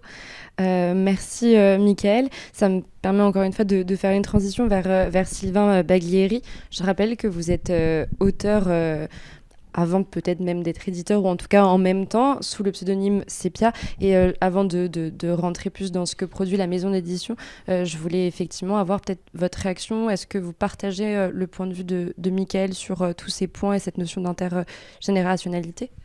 Oui, je partage le point de vue de Michael. C'est vrai que on essaye tous de trouver un moyen de toucher le cœur des jeunes lecteurs. Et c'est difficile parce qu'il y a beaucoup de concurrence. On parlait de la concurrence des réseaux sociaux, des écrans. Mais je trouve que le point positif du livre, c'est que comparé à un film d'animation, des séries qui sont des grosses machines, qui ont beaucoup d'argent en jeu, le livre, ça reste des plus petits budgets. C'est une poignée de personnes qui travaillent dessus. Et ça permet de pouvoir faire de prendre des risques qu'on ne prendrait pas avec un médium plus lourd. Et du coup, on peut se permettre d'aborder des sujets, d'avoir des angles ou des techniques qu'on n'utiliserait pas si on visait vraiment un très très large public pour avoir un retour d'investissement économique qui est un peu forcé. Et c'est votre cas, parce qu'aujourd'hui vous êtes venu aussi pour nous parler de 2 livres que vous signez. Oui, alors moi j'ai commencé comme auteur de BD, et là je me lance dans les albums illustrés. Donc les éditions Paquet m'ont demandé de créer avec eux en tant qu'auteur et maintenant en tant qu'éditeur une nouvelle maison qui s'appelle les éditions Nuages. Et donc je vais un peu essuyer les plâtres et sortir d'abord mes propres livres. Ils sont pas encore prêts, mais je vous ai amené des originaux. Donc le premier, c'est Le magicien maladroit et la femme de ménage qui n'était pas moins. Et moi j'ai voulu m'amuser à faire un conte un peu loufoque, un peu décalé, et reprendre toute cette imagerie du magicien qu'on voit souvent dans les livres pour enfants. Mais là, c'est un magicien qui est très mauvais et très maladroit. Il est la risée de toute la ville parce qu'il rate tout le temps ses potions. Et de l'autre côté de la ville, il y a une femme de ménage qui a aussi beaucoup de pression parce qu'elle casse plus qu'elle nettoie, en fait, parce qu'elle est aussi maladroite que lui. Et à travers ce petit handicap qu'ils ont, ils vont se retrouver et combattre ensemble une sorte d'injonction de pression sociale qu'ils ont, de se conformer à un rôle qu'on leur a donné. Et en fait, ils vont découvrir qu'ils ont chacun une vocation intérieure qu'ils ont envie de poursuivre. Et vous avez aussi La Fifrenouille qui est, je crois, très, très drôle là aussi. Alors c'est Le Fifrenouille. Donc le Fifrenouille, c'est pas... Le Fifrenouille, c'est un monstre. Tout le monde le connaît. Il fait peur aux enfants. Mais avec le temps, il y a tout un imaginaire qui s'est créé autour de ce monstre. Et maintenant, c'est juste le sujet de festivités. Chaque année, il y a un grand festival du Fifrenouille. Mais cette année-là, dans le livre, le festival est trop bruyant. Les gens font trop la fête. et le vrai monstre va sortir de sa tanière et remonter à la surface et aller voir un peu ce qui se passe, mais on va découvrir que c'est peut-être pas lui le plus monstrueux. Merci. C'est vrai que dans ces deux ouvrages, donc, comme on en a beaucoup parlé tout le long, et je pense que maintenant c'est un peu acté, il y a toujours une double lecture finalement dans les livres jeunesse. On a plein de procédés narratifs pour ça. Là, en l'occurrence, il y a un peu l'utilisation de figures monstrueuses, en tout cas d'un certain merveilleux, pour traiter finalement de questions complexes. C'est pas toujours le cas, finalement, on prend pas toujours des biais un peu détournés pour en parler. Et il me semble que c'est le cas avec Murmure à ma plante de Zoé Persico, dont vous voulez nous parler. Murmure à ma plante, c'est un livre que j'ai choisi en tant qu'éditeur. C'est quand même aussi... Alors, il est pour un public plutôt à partir de 11 ans, mais on s'est rendu compte que, en fait, je pense qu'il va résonner aussi avec des adultes. Il y a aussi une façon détournée d'aborder le thème du deuil, parce que c'est donc un roman graphique, c'est l'histoire d'une jeune adolescente qui essaye de traverser une période de deuil après la perte de sa mère, et aussi un gros problème de communication avec son père. Il n'arrive pas à parler vraiment de ce sujet. Et elle va découvrir qu'elle a le même don que sa mère, qui est de parler aux plantes. Et en fait, c'est aussi une façon, comme je disais tout à l'heure, tu disais tout à l'heure, une façon détournée d'aborder un sujet qui est difficile. C'est un peu ce que tu fais aussi, Michael, avec des éléments imaginaires, fantastiques. Parce que je pense que si on essaie d'aborder franchement des fois les sujets avec les enfants, ils vont essayer de fuir, ou même les parents, ils vont avoir du mal à parler de ce sujet. C'est toujours des histoires de communication. Et donc, c'est toujours intéressant d'utiliser des plantes, des monstres, des magiciens pour essayer de parler de la pression sociale, de parler du respect de l'environnement ou de comment traverser un deuil difficile. C'est vrai que de plus en plus, en tout cas, on voit des auteurs qui osent ce parti pris de parler de sujets qui sont complexes, durs, de manière détournée ou non. Après, on n'est pas toujours obligé de faire en sorte que, voilà, on parle de ces sujets difficiles, parce que on a besoin aussi peut-être de légèreté, de distraction. Et il me semble que c'est aussi le cas, et c'est un important volet en tout cas de la maison d'édition que vous voulez développer, avec notamment Bonne nuit, Monsieur Bracadabouk de Maury. Oui, Maury Cunas. Donc, Monsieur Bracadabouk, c'est un personnage qui est culte, qui est très connu depuis presque 25 ans maintenant en Finlande. Et j'espère, je suis heureux de le faire découvrir à des jeunes lecteurs francophones à partir de l'année prochaine. Et donc, Monsieur Bracadabouk, c'est une chèvre bien sous tout rapport qui travaille dans un bureau la journée, qui est bien gentille. Mais la nuit venue, Monsieur Bracadabouk est très somnambule et il se lève et il va mettre la ville sans dessus-dessous et faire plein de bêtises. Et je pense aussi... on l'a vu avec le succès de Mortel Adèle, par exemple, les enfants, ils ont envie aussi un peu de catharsis et de faire des bêtises à travers un personnage. Donc là, c'est une chèvre qui, elle, a le droit de se lever la nuit et de faire des bêtises. Merci beaucoup. Et enfin, il y a un dernier titre aussi qui peut-être reparlera aussi encore de cet effet intergénérationnel. Plus haut, plus loin, l'histoire de l'aviation avec Papier Edouard de Thomas Moc-Svoboda, si je dis bien. Oui, c'est un auteur tchèque. Donc moi, là, j'ai choisi ce livre suite à une expérience en tant qu'auteur sur les salons. Quand j'étais en dédicace, je voyais mes collègues qui faisaient de la BD d'aviation à côté. Et ils ont un lectorat qui est très passionné, par exemple, pour l'aviation. Des personnes souvent d'un certain âge, et qui venaient avec leurs enfants, leurs petits-enfants, qui étaient toujours déçus parce que c'était des BD qui n'étaient pas pour eux, et ils repartaient sans rien. Et Plus haut, plus loin, c'est un livre documentaire pour à partir de 6-7 ans. Et c'est Papier Edouard qui, avec une conversation avec ses petits-enfants, transmet son amour de l'aviation et explique de façon abordable, mais avec toutes les infos techniques et historiques sur l'aviation depuis les débuts. Parce que j'avais envie que les gens qui ont une passion, donc là c'est l'aviation, mais je vais sortir d'autres livres documentaires sur différents sujets, j'avais envie qu'il y ait une passation, une transmission entre les générations, et que à n'importe quel âge, on peut rentrer dans cet univers. Merci beaucoup.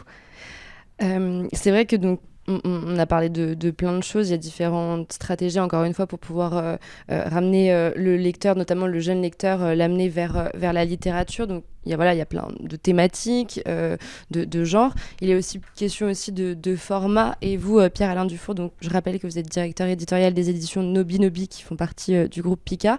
Vous parlerez effectivement d'un label peut-être un petit peu plus tard, un nouveau label que vous avez lancé. Mais vous, votre parti pris, ça a été aussi de passer par plutôt un genre, un format en tout cas, qui est aussi très prisé par les jeunes, qui est celui du manga. Tout à fait.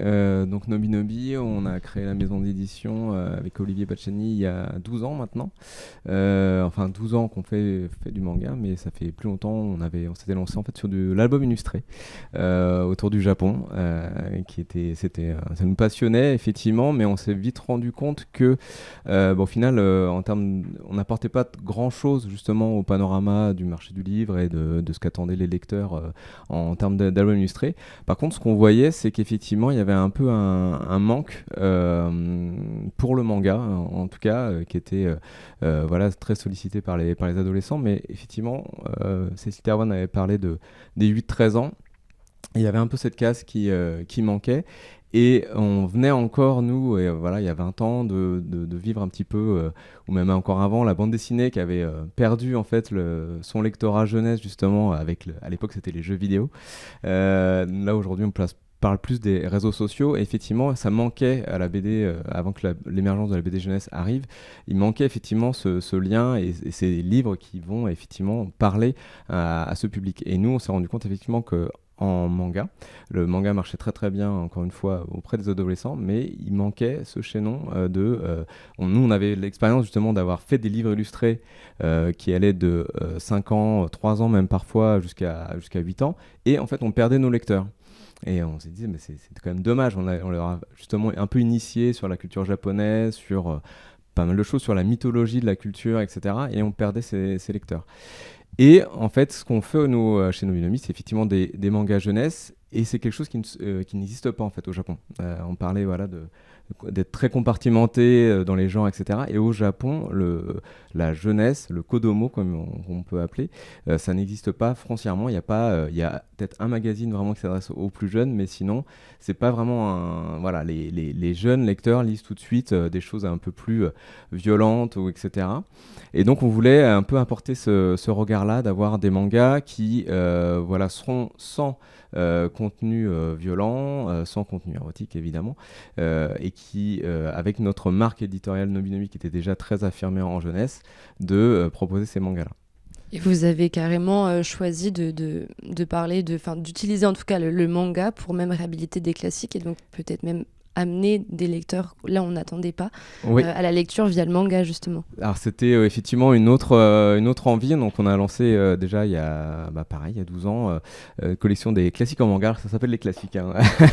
Mais c'est vrai qu'on avait envie de les marquer de cette manière-là dans le marché du manga, où on pouvait avoir des relectures de classiques. Donc là vraiment on voulait affirmer le fait que ce sont bien nos classiques intemporels, qui sont donc, c'est une collection où chaque roman est adapté en un volume.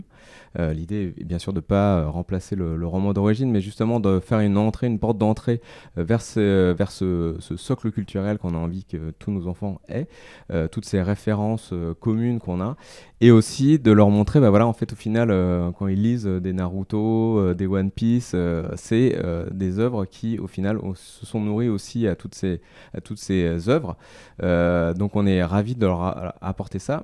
Et on parlait aussi beaucoup des parents, et c'est vrai qu'on avait encore aujourd'hui, mais même encore aujourd'hui, beaucoup de parents qui sont un peu méfiants vis-à-vis du manga. Il y a encore une image que traîne le manga qui est un peu difficile à effacer, et de leur montrer, là, quelque part, les parents venaient sur notre stand, on voyait bien par rapport à nos stands de éditeurs concurrents, ah non mais c'est ça que j'ai envie qu'ils lisent, les Trois Mousquetaires, Monte Cristo, c'est là au moins je sais, je connais le contenu, je suis plus rassuré, et donc à la fois on rassurait les parents, et à la fois les jeunes ont un format qu'ils apprécient, qu'ils ont envie de lire, et on a envie de les emmener plus loin après, puisque à la fin, donc là, ce sont que des achats de droits au Japon, aux États-Unis, et nous, on fait volontiers à la fin la part belle aux œuvres d'origine, où on parle de l'auteur, on parle de l'œuvre d'origine, et de bien expliquer que là, vous avez eu juste un aperçu, mais allez lire le livre.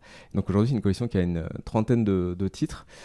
Donc effectivement, on brasse à peu près tous les cycles, fin de primaire jusqu'à début de lycée, puisqu'on a même dans la collection, on a même des œuvres de Shakespeare en texte intégral. Donc là vraiment, c'est assez étonnant de voir le texte d'origine de Shakespeare avec l'imagerie du manga. Donc voilà, et des Dracula, des Frankenstein aussi, effectivement. Donc ça part de 8 ans jusqu'à 14 ans. On les accompagne aussi à travers cette collection qui s'enrichit de jour en jour. Et l'idée, c'est vraiment de pouvoir aussi créer des passerelles entre les différents genres et formats. Dans le même type, d'ailleurs, il y a la collection Les Grands Noms de l'Histoire en manga, où là, en fait, c'est un peu différent, mais c'est la même idée, c'est de prendre, en fait, finalement, des personnalités, une biographie, en fait, en manga de personnalités connues, vivantes ou non. Tout à fait. C'était un petit peu un pari osé aussi de notre part, là, c'est d'aller proposer donc là pour le coup une collection un peu plus pédagogique, mais qui se veut aussi très distrayante, et là aussi de leur donner l'envie, enfin l'amour peut-être plus de l'histoire, et de montrer que certains de ces personnages historiques, ces grands noms de l'histoire qui ont existé, c'est des vrais héros de manga quelque part.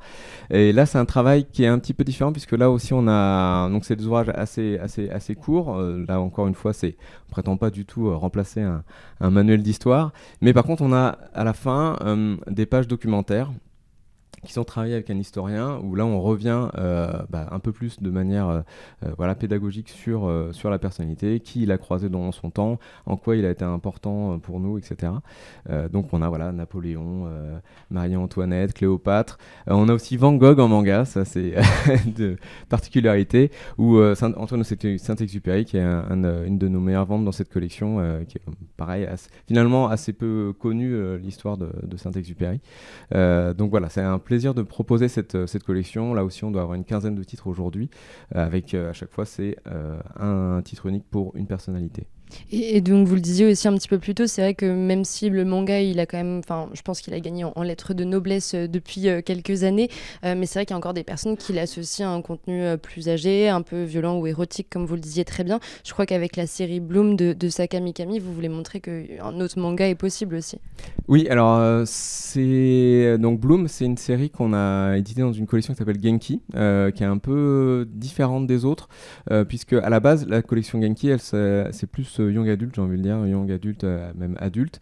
C'est-à-dire que c'est l'ADN de Nobinobi, c'est-à-dire toujours ce contenu safe, j'ai envie de dire, contenu qu'on a étudié avant de publier, mais qu'on va proposer plutôt à un lecteur un petit peu plus âgé. Mais au final, on se rend compte que c'est des titres qui vont parler qui sont intergénérationnels. Donc là, Bloom, effectivement, c'est une romance. Alors souvent, en manga, c'est très compartimenté aussi là-dessus. C'est-à-dire qu'il y a le genre shonen qui est que pour les garçons, soi-disant, le genre shoujo que pour les filles. Enfin voilà, c'est un peu ça qu'on essaie de se battre dans le manga. Là, c'est des titres justement qu'on n'a pas estampillés ni shonen ni shoujo. C'est une romance où au final le personnage principal c'est le garçon, ce qui est assez rare aussi, et un garçon qui est donc grand, les cheveux décolorés, qui est dans un lycée réputé pour n'avoir que des cancres. C'est un lycée de garçons. Et en fait, un garçon très grand et très impressionnant, il fait peur à tout le monde. Il fait fuir tout le monde autour de lui. Finalement, on se rend compte que il aide ses parents à la pâtisserie familiale. Il a un bon fond. Il est plutôt vraiment très attaché à ses amis. Et il va rencontrer une jeune fille qui va venir dans cette pâtisserie et qui, bizarrement, ne veut pas avoir peur de lui. Au contraire, va plutôt s'intéresser à lui, apprendre à le connaître.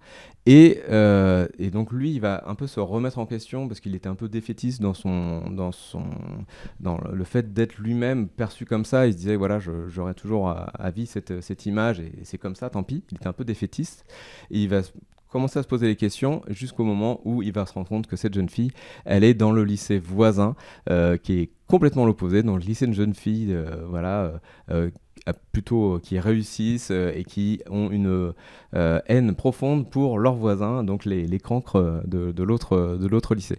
Donc c'est vraiment un titre qui est vraiment pour tout le monde, j'ai envie de dire. En plus, c'est un titre où moi, ce que j'aime beaucoup, c'est l'écriture des personnages qui est très vraie, qui est très sincère, qui, je pense, beaucoup d'ados vont pouvoir se reconnaître dans ces personnages.